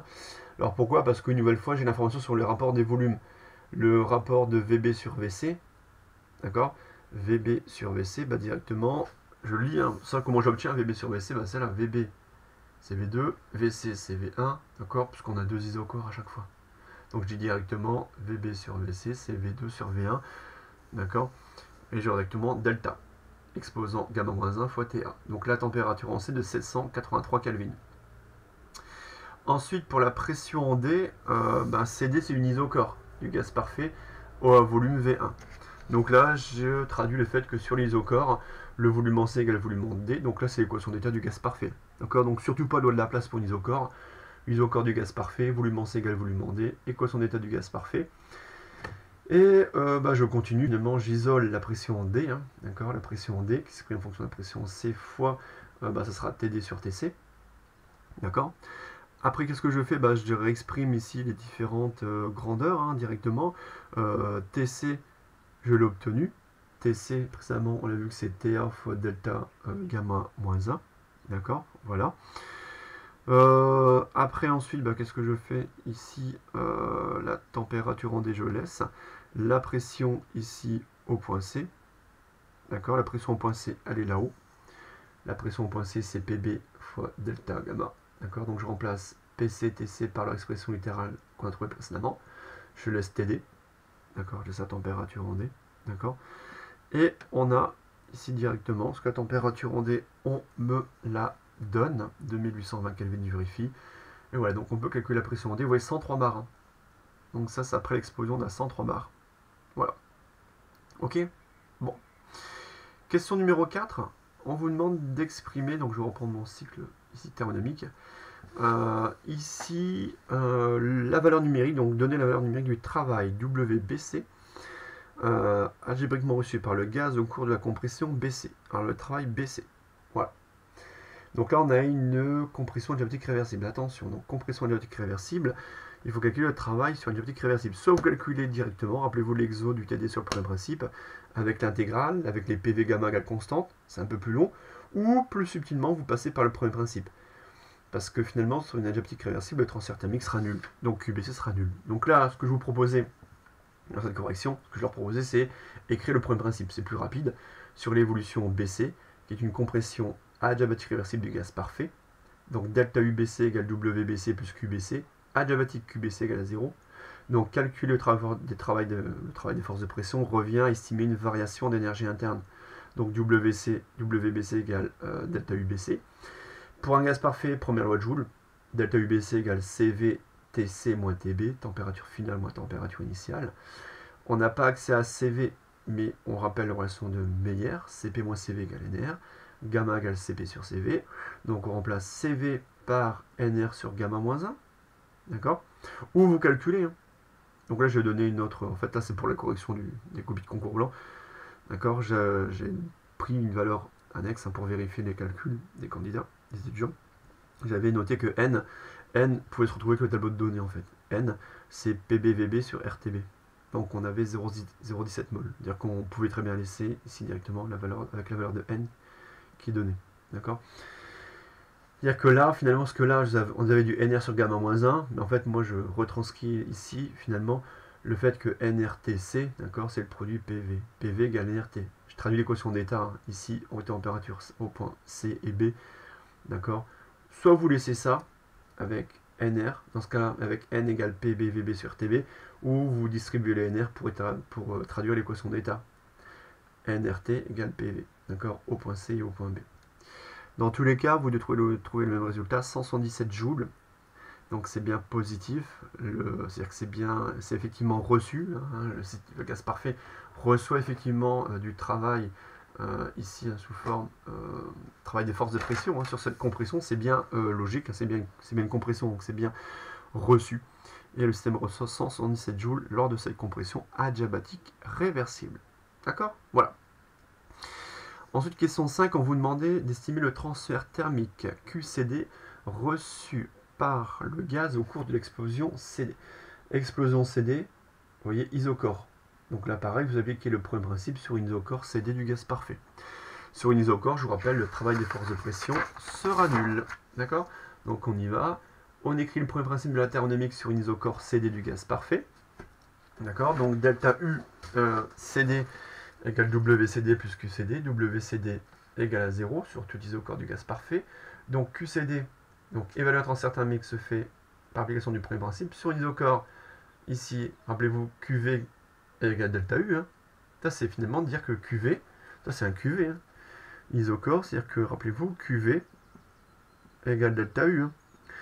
D'accord? Le transfert thermique algébriquement reçu par un système lors d'une évolution isocore sanctifie la variation d'énergie interne. Et pour un gaz parfait, delta U égale CV delta T. Ça, c'est définition. D'accord? Ça permet de calculer le transfert thermique à volume constant. Ça, c'est parce que le système est un gaz parfait. CV, T final moins T initial. On trouve CV égale NR sur gamma moins 1. D'accord? TD moins TC. Et après, pareil, là, j'ai distribué indirectement pour avoir PV. Et on trouve 743 joules, donc QCD bien positif. En effet, lors de l'explosion, le système reçoit d'énergie sous forme de chaleur. Il le reçoit effectivement. D'accord? Voilà. Pas de souci. Ensuite, on donne le transfert thermique, ça c'est bon. Donc on donne ensuite WCD et QEB. D'accord? Déterminer la valeur numérique du rendement. Alors le rendement de ce cycle idéal, finalement, comment calculer? Quand tout rendement d'un moteur, c'est la valeur absolue du rapport de la grandeur énergétique utile sur la grandeur coûteuse. Bon, là, la grandeur utile pour un moteur, c'est le travail fourni sur un cycle. D'accord? Mais le travail est négatif. Le travail total sur un cycle est négatif pour un moteur. Je vous rappelle, le travail total sur un cycle est négatif pour un moteur, donc on met moins pour avoir un rendement positif. Et la grandeur coûteuse, c'est le transfert thermique précédent, QCD. Avec la source chaude, lors de l'explosion, lors de l'inflammation du mélange air-essence suite à l'étincelle de la bougie, on a un transfert thermique QCD. Avec la source chaude, il est là. En fait, ça c'est le QC du cours, finalement, qu'on avait étudié ensemble. Le QCD, ça c'est le transfert thermique avec la source chaude. D'accord? Ça c'est QC. D'accord? Bon. Et ici, moins le travail ici effectué sur le cycle, le travail total, là, sachant qu'on a deux isocores, le travail total se réduit aux travaux sur les deux adiabatiques réversibles, sur les deux isentropiques. Sur le isocores, le travail des forces de pression est nul, donc il y a ici le travail des forces de pression sur la compression isentropique et le travail des forces de pression sur la détente isentropique. Et tout est donné, tout est connu, d'accord? Voilà, n'oublie pas le moins. On donne W ici DE moins 596 joules. D'accord? Voilà. Et donc, alors je vérifie quelque chose. Ici, c'est bon. Voilà. Et après, on a le rendement ici de 56, ici, 0,4%. D'accord? Voilà. W ici, DE.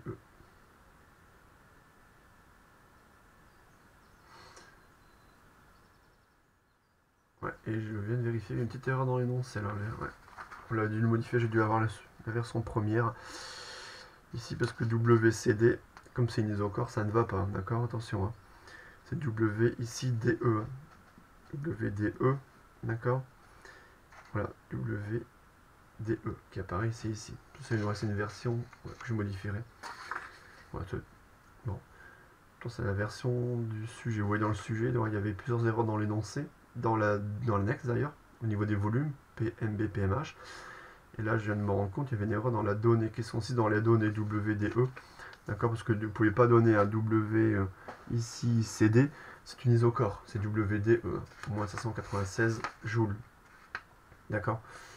WBC, on l'avait calculé, WBC, alors la compression isentropique, on avait 177 joules. Voilà, 56,4% pour le rendement. D'accord. Voilà. Ensuite, on arrive à la question numéro 7, il fallait rappeler le rendement d'un cycle de Carnot et retrouver très rapidement l'expression du rendement de Carnot 1 moins TF sur TC. Donc je rappelle que le cycle de Carnot, c'est un cycle réversible, constitué de 2 isothermes et 2 isentropiques. Et le rendement de Carnot, c'est le rendement maximum qu'on peut obtenir avec une machine thermique ditherme sur une évolution réversible où la quantité d'entropie créée est nulle. Et ce rendement s'obtient très simplement, très rapidement, en appliquant les deux premiers principes de la thermo sur un cycle réversible. D'accord. C'est que là, je ne l'ai pas mis, mais on peut rajouter, j'ai mis delta U, delta S, mais on peut rajouter, c'est implicite, mais delta U, delta S sur un cycle. Ici, là et là égale à 0. On retrouve le bilan d'énergie de la conversion d'énergie. Enfin, le bilan de la conversion d'énergie sur un cycle, tout simplement. Et là, l'application du second principe, sur un cycle réversible, nous donne l'égalité de Clausius. QC sur TC plus QF sur TF égale 0. Donc QF sur QC égale moins TF sur TC. D'où le rendement de Carnot. D'accord. Donc c'est toujours moins W sur QC, Q chaud. D'accord. Donc tac, tac, tac, tac, tac, tac. Et on obtient moins T1 moins TF sur TC. Et on a 89,4% qui est comme très largement supérieur à celui du rendement qu'on a calculé précédemment, qui est un rendement entre guillemets réel, mais qui reste idéalisé. Il faut bien comprendre que ce rendement de 56,4%, ça reste quand même un rendement pour un cycle idéal. On ne prend pas en compte, comme ils disent, les considérations mécaniques, on ne prend pas en compte le point de fonctionnement considéré, donc c'est vraiment, voilà. Mais ça donne, ça va être comparé, donner, poser des limites. Mais ça, c'est vraiment, voilà, le rendement idéal, d'accord, que l'on obtiendrait si l'évolution, le cycle était vraiment purement réversible. D'accord, donc 89,4%. Ce que je vous rappelle que dans le cycle de Baudrichat, il n'y a que 2 évolutions réversibles. Là, le cycle de Carnot, il est entièrement réversible. On a 2 isothermes réversibles, 2 isentropiques, donc 2 adiabatiques réversibles. Là, on a 2 adiabatiques réversibles. On n'a que 2 évolutions réversibles ici, BC, d'accord, DE. D'accord. Voilà. Mais là, dans le cycle de Carnot, toutes les évolutions considérées ici sont réversibles. Ensuite, les questions plus techniques. Donc là, on va reprendre un peu plus en détail. D'accord. Alors, question Q8. Après la Q7, la Q8. Le cycle est-il compatible avec la puissance maximale de 82 chevaux à 5750 tours par minute annoncée par le constructeur? On remarquera qu'il faut 2 tours de Villebrequin pour effectuer un cycle thermo. Ah, alors, ici, puissance maximale de 82 chevaux à 5700 tours par minute annoncée par le constructeur. Alors, on vous donne, vous voyez, 5700 tours, ici, par minute. D'accord. Quand on dit tours, c'est des tours de Villebrequin. 5700 tours de Villebrequin par minute, il faut convertir en nombre de cycles par minute. Bon, là on vous dit qu'il faut 2 tours de Villebrequin pour un cycle, donc c'est un rapport de 1 pour 2. Donc si on a 5700 tours de Villebrequin par minute, on aura 2 fois moins de cycles par minute. Donc on aura 2875 cycles par minute. D'accord. Il y a 2 tours de Villebrequin par cycle. Donc on a le nombre de cycles par minute. Une fois qu'on a ça, on peut très rapidement estimer la puissance maximale fournie par les 3 cylindres. Ouais, j'ai bien 3 cylindres. D'accord. Voilà. Ici, pardon, non, on est là. En 3. Voilà. Ici, j'y suis. D'accord. Donc le nombre ici de cycles par seconde, on a 3 cylindres et on a le travail, d'accord, total, d'accord, fourni sur un cycle. Il est effectivement fourni, c'est un cycle moteur. Je prends un valeur absolue parce que cette quantité-là est négative. D'accord. Et j'obtiens une puissance de 80,6 chevaux. D'accord. Donc puissance maximale à ce régime tour. On a 2875 cycles par minute. Sauf que là, il faut raisonner en cycles par seconde. C'est pour ça que je divise ici par 60. Le divisé par 60 secondes, c'est-à-dire que je vais être relatif de puissance. D'accord, c'est une énergie par unité de temps. D'accord. Sachant que j'ai 3 cylindres, je rapporte ces 2875 cycles par minute en nombre de cycles par seconde. J'ai bien une énergie par unité de temps et j'ai bien une puissance exprimée en kilowatts. et cette puissance s'exprime en kilowatts, je vous la donne ici en chevaux. D'accord. Oui. Et après, ouais. Après, ouais. Après. Donc là, on obtient 80,6 chevaux. D'accord. J'arrive. Je vais tout finir. J'arrive après, Alexandre. D'accord. Donc 80,6 chevaux. Donc on retrouve ici. On va bientôt finir, parce qu'on a quand même une demi-heure. Bon, j'ai l'habitude, je termine mes vidéos. Donc 80,6 chevaux. Et ça correspond plus ou moins à la donnée de 82 chevaux. D'accord. Donc faites attention, ce n'est pas si compliqué. En résumé, vous convertissez les tours de Villebrequin par minute en nombre de cycles par minute.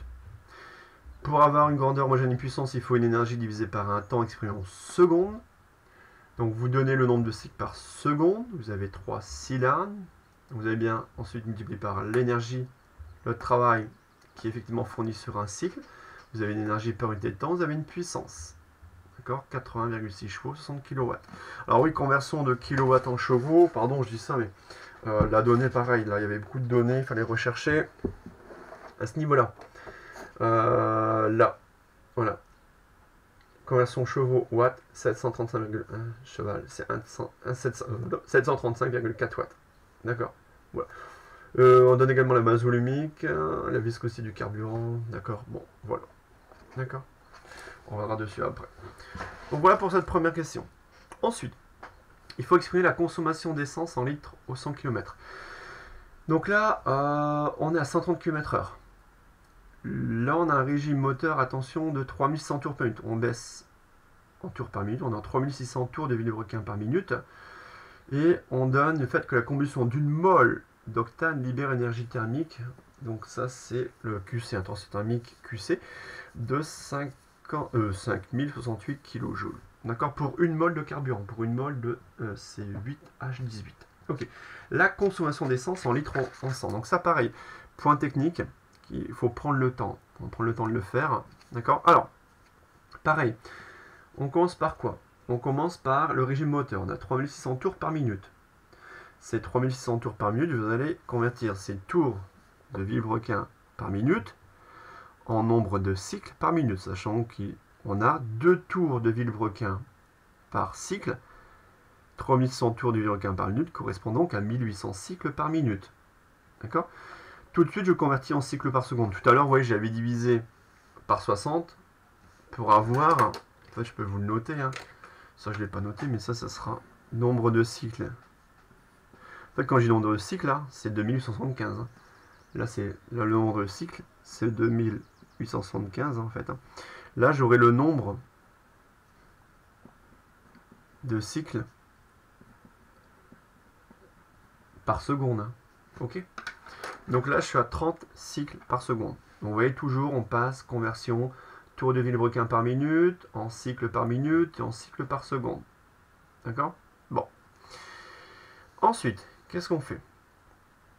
On va en déduire, ici, la puissance thermique libérée par la combustion de l'essence. Pourquoi? Puisqu'on a ici le transfert thermique QCD. Alors QCD, c'est le transfert thermique réalisé entre le système et la source chaude. QCD, il est où? D'ailleurs, on l'a calculé. QCD, on est ici sur l'explosion isochore du mélange initial, gaz parfait, essence. Donc explosion isochore CD. D'ailleurs, on a calculé un QCD, c'était la question numéro 5, QCD vaut 743 joules. D'accord? On vous demandait d'évaluer ici finalement le transfert thermique qui est reçu par le gaz au cours de l'explosion isochore CD. C'est-à-dire qu'au cours de l'explosion isochore CD, le système reçoit 743 joules. Donc on connaît QCD. Donc ce rapport, ce transfert thermique à l'unité de temps, d'accord, et au nombre de cycles correspondants, d'accord, sachant qu'on a 30 cycles par seconde, 30 cycles en une seconde, fois QCD, on obtient une puissance thermique correspondante. C'est-à-dire que ici, on a 22,3 kW. D'accord? C'est la puissance thermique qui est libérée par la combustion de l'essence. D'accord? Mais cette puissance ici correspond également à l'énergie thermique libérée en une seconde. En une seconde, on aura également 22,3 kJ. En une seconde, attention, hein, à la puissance thermique de 22,3 kW correspond une énergie thermique libérée également de 22,3 kJ. Et en fait, on vous donne, voyez, vous donne ici directement dans le sujet, on ne donne pas dans l'ex, on donne le sujet le fait que la combustion d'une mole de carburant libère une énergie thermique de 5068 kJ. Et en fait, c'est ce qu'on appelle ici une enthalpie, hein, d'accord? Ici, c'est un delta. Bon, c'est une notation un peu différente, c'est pour... voilà. C'est l'enthalpie ici de combustion, d'accord? L'enthalpie standard de combustion, ici, d'une mole, ici, d'octane, de SP98, oui. D'octane, dans delta RH 0,3, que je note ici, d'accord? Et en fait, ça, c'est bien négatif, hein. Bon, merci. Ça, c'est bien négatif. Pourquoi? Une combustion, ici, la combustion de l'octane est exothermique, hein. Donc ça, c'est bien négatif. On vous donne, dans ces 5068 Kelvin, ça libère, mais il faut bien comprendre que cette réaction est exothermique. Donc il faut bien mettre moins 5068 kJ par mol. Donc la combustion d'une mole d'octane libère 5068 kJ. D'accord? Ok? Voilà. Et là, finalement, une fois qu'on a ça, donc on a l'énergie thermique libérée en une seconde, que l'on ramène à, ici, l'énergie ou l'enthalpie standard de réaction, l'enthalpie standard de combustion d'une mole, j'ai la quantité de matière d'essence qui réagit par seconde. Donc j'ai 4,39 10-3 mol d'essence par seconde, d'accord, qui réagit. D'accord, j'ai cette quantité de matière que je note ici, voilà, par seconde. Maintenant, attention, le temps ici, je ne vais pas raisonner sur une durée de 1 seconde, je vais raisonner sur quelle durée? Je vais raisonner sur quelle durée? Ben, sur la durée nécessaire pour parcourir 100 km à 130 km/h. Donc, il y a cette quantité de matière N qui correspond à la quantité de matière d'essence qui réagit par seconde. Il faut que je la ramène à la durée nécessaire pour parcourir 100 km à la vitesse de 130 km/h. Là, l'opération que je fais, là, vous voyez, je divise une distance par une vitesse, 130 km/h, que je ramène en mètres par seconde. Hein. Je ramène en mètres par seconde. Oh non, je ramène non, même pas. Je ramène non, directement. Je laisse, parce que ça c'est 100 km, pas besoin. Non, non, je ramène en kilomètres par seconde. Vous voyez? Non, non, je ramène simplement kilomètres par seconde. Parce que j'ai dit kilomètres. Je vais diviser 100 km. Et là, j'aurai des 130 km/h que je ramène en kilomètres par seconde. Comme ça, je raisonne ici directement sur la durée nécessaire. Donc ça, c'est la durée nécessaire. D'accord? Ici, exprimé en secondes, pour parcourir 100 km à la vitesse de 130 km/h. Donc j'ai cette quantité-là de mol d'essence pour 1 seconde. Là, je raisonne ici à la durée exprimée en secondes nécessaire pour parcourir 100 km à 130 km/h. Et je trouve 12,2 mol. D'accord? De solvant. Toujours, ça c'est pour un cylindre. Je n'ai pas dit, je crois que je l'ai pas dit au début, mais ça c'est un cylindre. D'accord? Donc là, j'ai la quantité de matière N', qui est différente, forcément. Je raisonne sur une durée qui est beaucoup plus grande. J'étais sur 1 seconde, là je suis sur une durée qui est beaucoup plus grande. Ensuite, une fois que j'ai ça, j'ai le volume. Le volume, d'accord? Rappelez-vous, ici, on a, ça c'est pour un cylindre. Là, le volume total. Quel est le volume total d'essence qui est consommé? Volume total, j'ai 3 cylindres. Vous multipliez par 3. 3 fois cette quantité de matière précédente. D'accord? Je prends en compte la masse molaire moléculaire et la masse volumique. Et j'aurai la consommation en litres au 100 km. Ouais, ce que je parcours 100 km. Là, c'est la durée nécessaire pour parcourir 100 km à la vitesse considérée. Donc je raisonne bien sur les 3 cylindres. D'accord? Sur 3 cylindres au total. Et je parcours bien 100 km. D'accord? Et ici, directement, voilà, la masse volumique. Il faudra faire attention à la masse volumique ici du samplon 98 dans l'énoncé. D'accord? On va la chercher et donner en kg par mètre cube. Vous convertissez en litres après. Hein. Attention, vous allez convertir en litres, ou alors vous convertissez la masse volumique en kg par litre. Hein. Mais il faut une consommation en litres au 100. D'accord? Et ça, il faut bien, parce que là, attention, là vous allez avoir, rappelez-vous, des kilogrammes. Là, on a quoi? Donc ça, c'est des moles. D'accord? Là, on a des kilogrammes. Ici, donc là, enfin grammes, pardon, grammes qu'on convertit en kilogrammes par mol. D'accord? Là, on a des kilogrammes par mètre cube. D'accord? Donc les kilogrammes ici vont se simplifier. Mol, mol moins 1 également. D'accord? Et on aura bien ici une quantité homogène à l'inverse d'un volume, hein, en mètres moins 3, mais relative à la distance de 100 km que l'on parcourt. D'accord? Donc le calcul, ici, nous donne avec 3 chiffres négatifs 5,119 litres au 100 km. D'accord?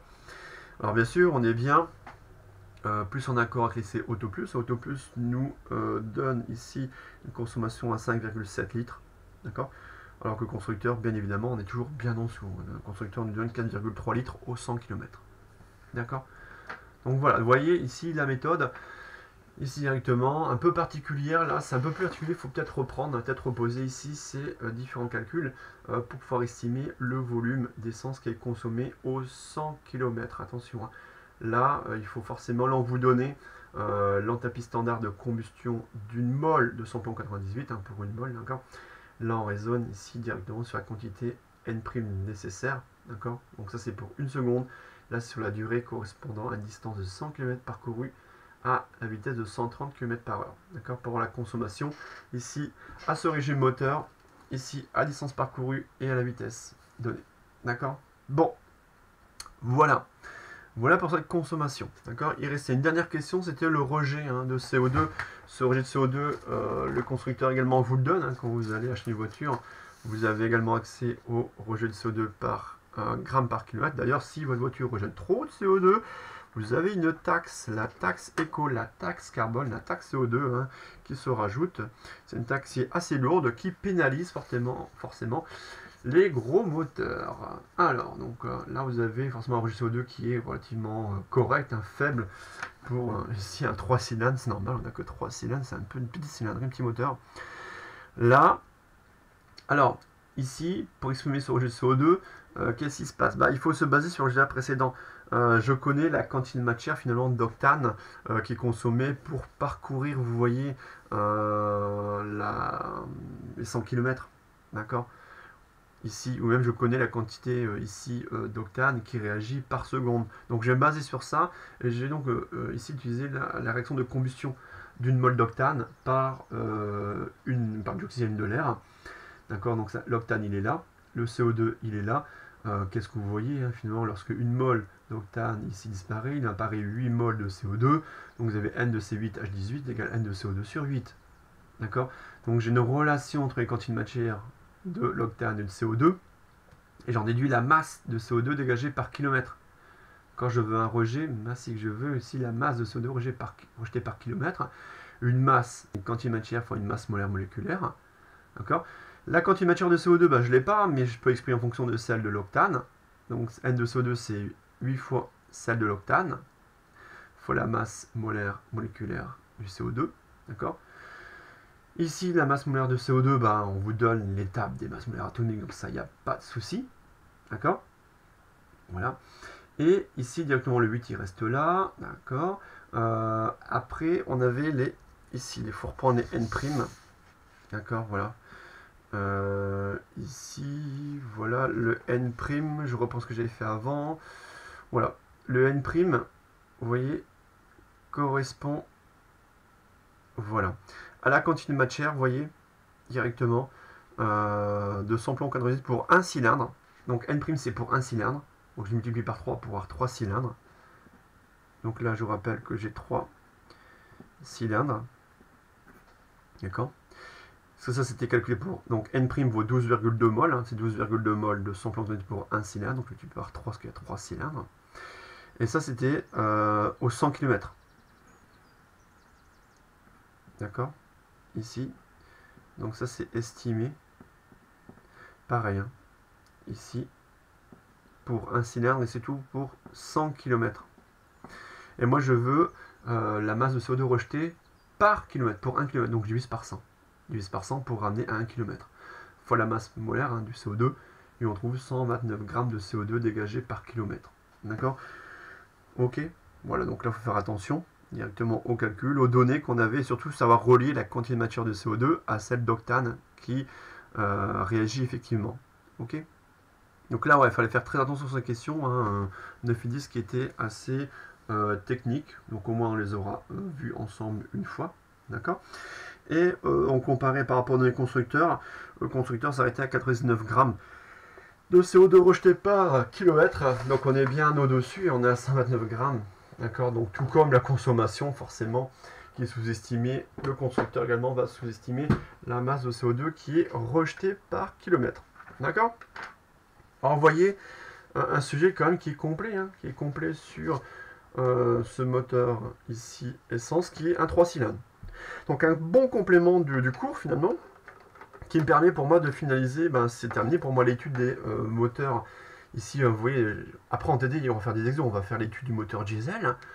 Là, on a fait le moteur essence, ici, moteur explosion, ici, 4 temps en cours, 3 temps ensuite de concours. Donc voilà, c'est déjà pas mal. Surtout, on a abordé des questions un peu plus techniques sur retrouver finalement la puissance ici du moteur, retrouver, estimer une consommation, ça c'est important. D'accord, au bout d'un certain nombre de données, il faut savoir jongler avec les différentes données, faire attention aux unités, vérifier toujours l'unité et la cohérence de vos résultats. Donc savoir estimer, oui, celui était pas mal. Donc on voit ce qu'il permettait de calculer la consommation et de comparer à les CO2+, et surtout d'estimer, oui, un rejet, c'était pas mal. Un rejet de CO2 ici en grammes par kilomètre. D'accord? Voilà. Voilà pour ce sujet de cocon blanc qui avait été proposé l'année dernière, d'accord, donc cette même époque, il y a un an, sur les machines thermiques, d'accord. Voilà, je regarde 1h40, oh, on a peut-être le temps de toucher 2 mots sur... ouais, c'est parfait. Pareil, là, si c'en est trop, vous mettez sur pause, vous prenez après, ça peut être un peu lourd, je sais, le temps de tout reprendre au propre pour vous. Parce que moi, forcément, ça a déjà été fait au préalable, donc c'est pas... une écriture en direct. Qu'est-ce que je vais faire avec vous? Ah ouais, il y a peut-être un exo que je devais vous donner. Corriger, c'était lequel? Alors c'est pas celui-ci. Ah oui, c'est le Stirling. Ah, je vous ai demandé de chercher l'exo numéro 2, c'est vrai, mardi. Ouais, c'est ça, on s'était arrêté sur ça. D'accord. Où est-ce que j'ai mis ma correction? Voilà. Donc j'avais donné quelques éléments de correction, d'accord, quelques pistes pour corriger cet exo. Je vais vous proposer comme la correction, hein, c'est rapide. Alors moteur de Stirling, d'accord. Donc là c'est un moteur idéal, un cycle réversible, d'accord. Ça vérifie l'égalité de Clausius, on vous donne les différentes transformations, cycle moteur, d'accord. Il faut que le travail total soit négatif. On donne la quantité de matière, gaz parfait, on donne le nombre, ouais, là on trouve 300 cycles complets par minute. Donc forcément, là je rajoute quelque chose que je n'ai pas dit la dernière fois, comme on vient de faire le cycle concours blanc, il faudra convertir les cycles ici complets. Vous voyez, on ne donne même pas des tours de Villebrequin, on donne directement des cycles complets par minute, il faudra convertir en cycles par seconde. Vous voyez, donc là directement, ça il faudra convertir en cycles par seconde, parce que forcément si on estime une puissance c'est une énergie par unité de temps exprimée ici en secondes. Le rendement et la puissance mécanique, je vous ai donné les deux pistes, hein, d'accord, le rendement et la puissance, d'accord. Donc ce que je vous propose, voilà, pour l'étude expérimentale du moteur de Stirling, définir le système. Donc on a N égale 2,10 mol de gaz parfait qui décrit un cycle réversible de Stirling, d'accord. Donc là, pareil, ça, l'énoncé vous le donne, hein, vous ne devez pas connaître. Ce que vous devez connaître en tant que cycle, c'est le cycle de Carnot, vraiment. Le cycle de Carnot, il faut vraiment le connaître. 2 isothermes réversibles, 2 adiabatiques réversibles du gaz parfait. Un cycle de Carnot réversible qui peut être moteur ou récepteur. Ça, vous devez le connaître. Après, le moteur essence, vous voyez, moteur essence. Ici, 4 temps, on a fait le chute concours, on vous rappelle les différentes évolutions, on vous rappelle le cycle de Baudrochat. Le cycle de Stirling, on vous donne directement. On part de 1 vers 2. Là, on a une détente isotherme. On a une détente isotherme. Refroidissement isocore. Refroidissement isocore, la température nulle, la pression diminue, le volume constant. Tac, 2, 3. Compression isotherme. 3, 4. Et réchauffement isocore, à volume constant, la pression augmente, la température augmente. Et on retrouve l'état initial 1. Donc, sens horaire. Là, c'est que le moteur. Parfait. Je donne les températures des deux isothermes. 20 degrés et 110 degrés. Je vous rappelle que plus la température, plus l'isotherme est haute dans le diagramme de Watt, pression, volume. Double réversibilité, mécanique, pas de frottement, réversibilité thermique, température du système égale température du thermostat à tout instant. Et là, tout cycle réversible. Le cycle de Carnot, évidemment, par définition réversible, mais tout cycle réversible vérifie l'égalité de Clausius. C'est-à-dire pour un moteur d'iterme, en contact avec deux thermostats température TC et TF, on aura QC sur TC plus QF sur TF égale à 0. Par définition du rendement d'un moteur, on a état égale moins le travail total sur QC. Pourquoi moins que le travail total est négatif, QC est positif, bref, toujours la même chose. On retrouve état égale 1 plus QF sur QC, avec l'égalité de Clausius qui permet d'exprimer le rapport QF sur QC, tac, tac, égale moins TF sur TC. D'accord? On réécrit le rendement. Et en fait, on retrouve, pour ce cycle de Stirling idéal réversible, on retrouve quoi? Le rendement de Carnot. Ouais. On retrouve 1 moins TF sur TC. On retrouve le rendement de Carnot. Et là, on effectue l'application numérique. On trouve 0,34. Vous voyez, j'ai fait l'application numérique. Là, j'ai rigolo propre avec les températures en Kelvin. La puissance mécanique du moteur, bah, vous devez diviser, vous devez rapporter ici le travail total des forces de pression, qui est négatif, d'où le moins, sur la durée d'un cycle. Alors, vous avez 300 cycles par minute. C'est facile pour vous d'estimer le nombre de cycles par seconde. Il y en a 5. La durée, s'il y a 5 cycles par seconde, un cycle dure 1/5 de seconde. Donc dure 0,2 secondes. Donc on a la durée d'un cycle. Maintenant, que vaut le travail total? D'accord? Travail total, ici, sur un cycle. Bah, c'est simple, quand on regarde le cycle, on a deux isochores, 2, 3, 4, 1. Deux isochores pour lesquels le travail des forces de pression sera nul. Donc deux isochores pour lesquels, ici, voilà, on a évolution 4, 1, 2, 3 isochores, donc le travail des forces de pression est nul, donc le travail total se réduit au travail de force de pression sur l'isotherme 3, 4 et 1, 2. Et travail de force de pression sur l'isotherme, vous savez faire. Pourquoi? Bah, c'est facile, hein. D'accord? Alors j'ai réécrit ici directement le premier principe. Bon, c'est juste pour vous rappeler que sur tout isotherme du gaz parfait, delta U égale à 0. Donc delta U 3, 4 sur isotherme 3, 4 du gaz parfait égale à 0, premier joule. Donc là, si on veut évaluer un transfert thermique, je vous rappelle, hein, évaluer un transfert thermique sur tout isotherme du gaz parfait revient à évaluer l'opposé du travail des forces de pression. Ici, on évalue directement le travail des forces de pression. D'accord? Donc, classique, on trouve moins nRTB, parce que l'évolution 3, 4 se fait à température B, température de la source froide. C'est vrai que, depuis tout à l'heure, je mets des F et des C, mais dans l'énoncé, c'est A et B. Hein. Bon, pas grave. Donc c'est moins nRTB, température froide, ln devient 1 sur V2. Donc plus 8,24 kJ pour l'évolution 3,4. 3,4 qui reflète une compression isotherme. D'accord? Donc ça c'est bien, pareil, hein, je ne vais pas noter, je note plus, mais ça c'est bien positif. Et ça c'est bien logique avec le fait que 3,4 est une compression. Et je fais pareil sur l'isotherme 1,2 du gaz parfait. W12 ici sera négatif. Voilà. Et ça, c'est bien cohérent avec la détente. D'accord, détente ici du gaz parfait. Donc, un travail total, ici de moins 4. Donc, j'additionne les deux directement, puisque le travail des forces de pression sur les deux isochores est nul. Un travail total de moins 4,96 joules. Donc, travail total est négatif. Donc, on a bien un fonctionnement moteur, compatible avec un cycle décrit dans le sens horaire. Et la puissance mécanique du moteur, ben, on a finalement le numérateur. Donc, on va faire 4,96 kJ divisé par 0,2 secondes. D'accord, on a 24,8 kW. Donc, c'est un moteur de 34 chevaux. D'accord, voilà, 34 chevaux pour le moteur de Stirling. Donc voilà, petit problème, petite résolution de problème. Finalement, ce n'est pas... Parce que là, c'est l'énoncé, il n'y a pas de question hyper guidée. Hein. C'est à vous, finalement, d'avancer dans l'exo, proposer, finalement, un modèle, un cycle, retrouver le rendement de Carnot. Bon, petite raison de problème qui permet d'estimer la puissance mécanique et le rendement d'un moteur de Stirling qui est idéal. Voilà.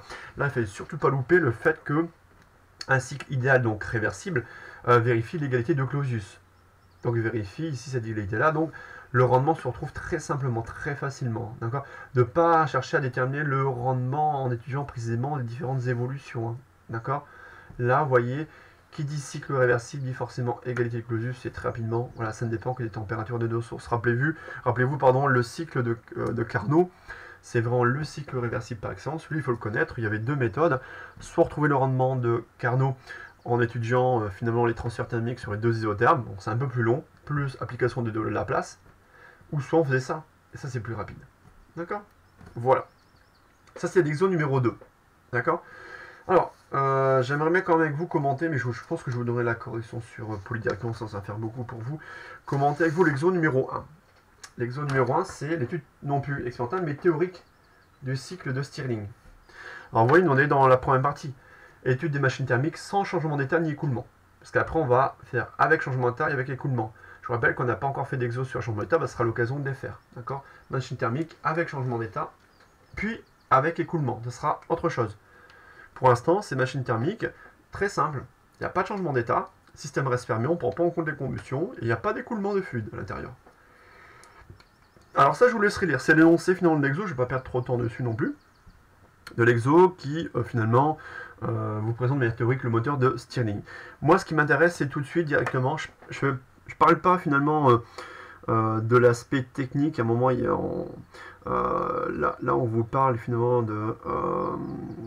on va réchauffer le gaz via un cogénérateur. Ça j'en parle pas pour l'instant. Ce qui m'intéresse, c'est commencer là. Pour vous donner des indications, comment lire l'énoncé et le rédiger. Donc on a un cycle, on vous donne N égale 40 mmol d'air. On a un gaz parfait de rapport gamma égale 1,4. Donc forcément on donne gamma. Il y a forcément une loi de Laplace qui va devoir éventuellement s'appliquer quelque part. Éventuellement. Peut-être pas, on va voir. Donc, ouais, le générateur. Donc là, pour l'instant, on néglige le cogénérateur ou le régénérateur. Les deux chambres ne font qu'une. Alors, le cycle de Stirling est modélisable par la succession de deux isothermes, deux isochores. Donc là, non, il n'y aura pas de loi de Laplace, j'ai dit, ce que je dis. En fait, il y a deux isothermes, deux isochores, d'accord? À partir d'un état 1. On vous donne coordonnées, pression, température de l'état 1.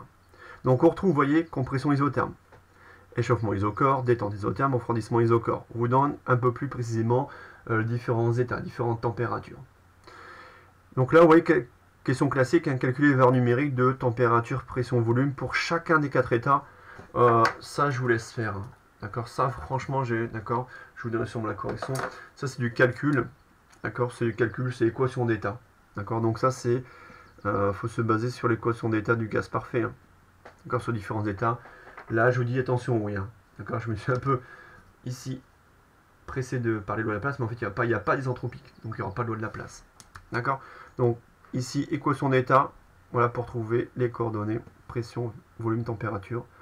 1, 2, 3, 4. Alors, le cycle dans le diagramme de Watt, je vous l'ai donné précédemment. Donc, vous reprenez le cycle. Est-ce qu'il s'agit d'un cycle moteur-récepteur? Il s'agit d'un cycle moteur parce que vous verrez qu'il est décrit dans le sens horaire. D'accord? Il est décrit dans le sens horaire, c'est bien un cycle moteur. Pareil, calculer, donc là je vous demanderai vraiment de le réfléchir, de le faire par vous-même. Calculer pour chaque étape le travail, le transfert thermique algébriquement reçu par le gaz. Donc il faut reprendre les deux isothermes, les deux isochores, et calculer à la fois les transferts thermiques et les travaux mis en jeu. Voilà, bon, ça vous savez faire, je ne vais pas reprendre, d'accord? Vous savez le faire. Par contre, la question, a-t-on bien un cycle moteur? A-t-on bien un cycle moteur? Il faut juste vérifier que le travail total, d'accord, négatif sur un cycle. Alors, travail total sur un cycle, bon, c'est évident, mais il faut que le travail total soit négatif. Sachant que le travail total va se réduire aux travaux sur les deux isothermes, puisque le travail des forces de pression sur tout isochore est nul. D'accord? Bon. Quelle est sur le plan énergétique la production de ce système sur un cycle? Alors, ce qu'ils appellent production, moi je pense à la production mécanique. C'est ça, c'est W total. Donc pareil, il faut donner l'expression littérale. Quel est le coût énergétique? Le coût énergétique, c'est finalement les transferts thermiques ici reçus de la source chaude. Donc ça, c'est QC. D'accord? Donc le coût énergétique, c'est le transfert thermique. Alors là, il y en aura deux. D'accord? C'est pas un transfert thermique, ça peut... D'accord? Il y aura deux contributions, donc c'est vraiment transfert thermique reçu de la source chaude. En déduire l'expression, la valeur du rendement, le rendement forcément pour tout moteur, ça sera moins W total divisé par QC. Sachant que QC c'est le coût énergétique, donc c'est grandeur utile sur grandeur ici dépensée. Le coût énergétique QC, c'est vraiment les transferts. Là il y aura vraiment les transferts. Voilà. Les transferts thermiques en fait, ça sera Q23 et Q34. Donc ça sera Q23 plus, je vous donne Q34. Je vais vérifier que voilà, le coût énergétique, d'accord, ici c'est les transferts thermiques reçus de la source chaude, c'est Q23 plus Q34. Et le rendement, d'accord, donc là il faudra calculer le rendement Donc expression littérale et valeur du rendement. D'accord? Donc là, vous devez trouver 0,32. Pour ceux qui auront le temps de chercher, c'est 0,32 pour le rendement de ce moteur de Stirling. Alors cet exo ce programme est plutôt pas mal parce que là on vous demande ensuite de calculer la quantité d'entropie créée ici, voilà, au cours d'un cycle. D'accord? Donc la quantité d'entropie créée. Donc là, pareil, la quantité d'entropie créée, vous allez devoir appliquer forcément ici le second principe sur un cycle. D'accord? Sachant que sur un cycle, bah, finalement, delta S cycle est nul. C'est-à-dire que l'entropie créée, d'accord, delta S cycle étant nul, vous doutez bien que la quantité d'entropie créée sur un cycle sera donc également opposée à la quantité d'entropie échangée sur un cycle. Donc calculer l'entropie créée au cours d'un cycle revient à estimer la quantité d'entropie échangée au cours d'un cycle. Et la quantité d'entropie échangée au cours d'un cycle revient finalement à faire une somme sur I des QI sur TI. D'accord? Donc voilà. Et ensuite, il faudra commenter ici quel est le type d'irréversibilité entre en jeu, c'est-à-dire que finalement, le cycle, effectivement, ici, il y a l'irréversibilité, l'origine sera l'origine thermique. D'accord? C'est-à-dire qu'en fait, le transfert thermique, ici, voilà, s'accompagne de création d'entropie. D'accord? Et c'est pendant les deux isochores, il y a une homogénéité de température, et le gaz, en fait, ne sera pas la même température que le thermostat sur les deux isochores. D'accord? Voilà.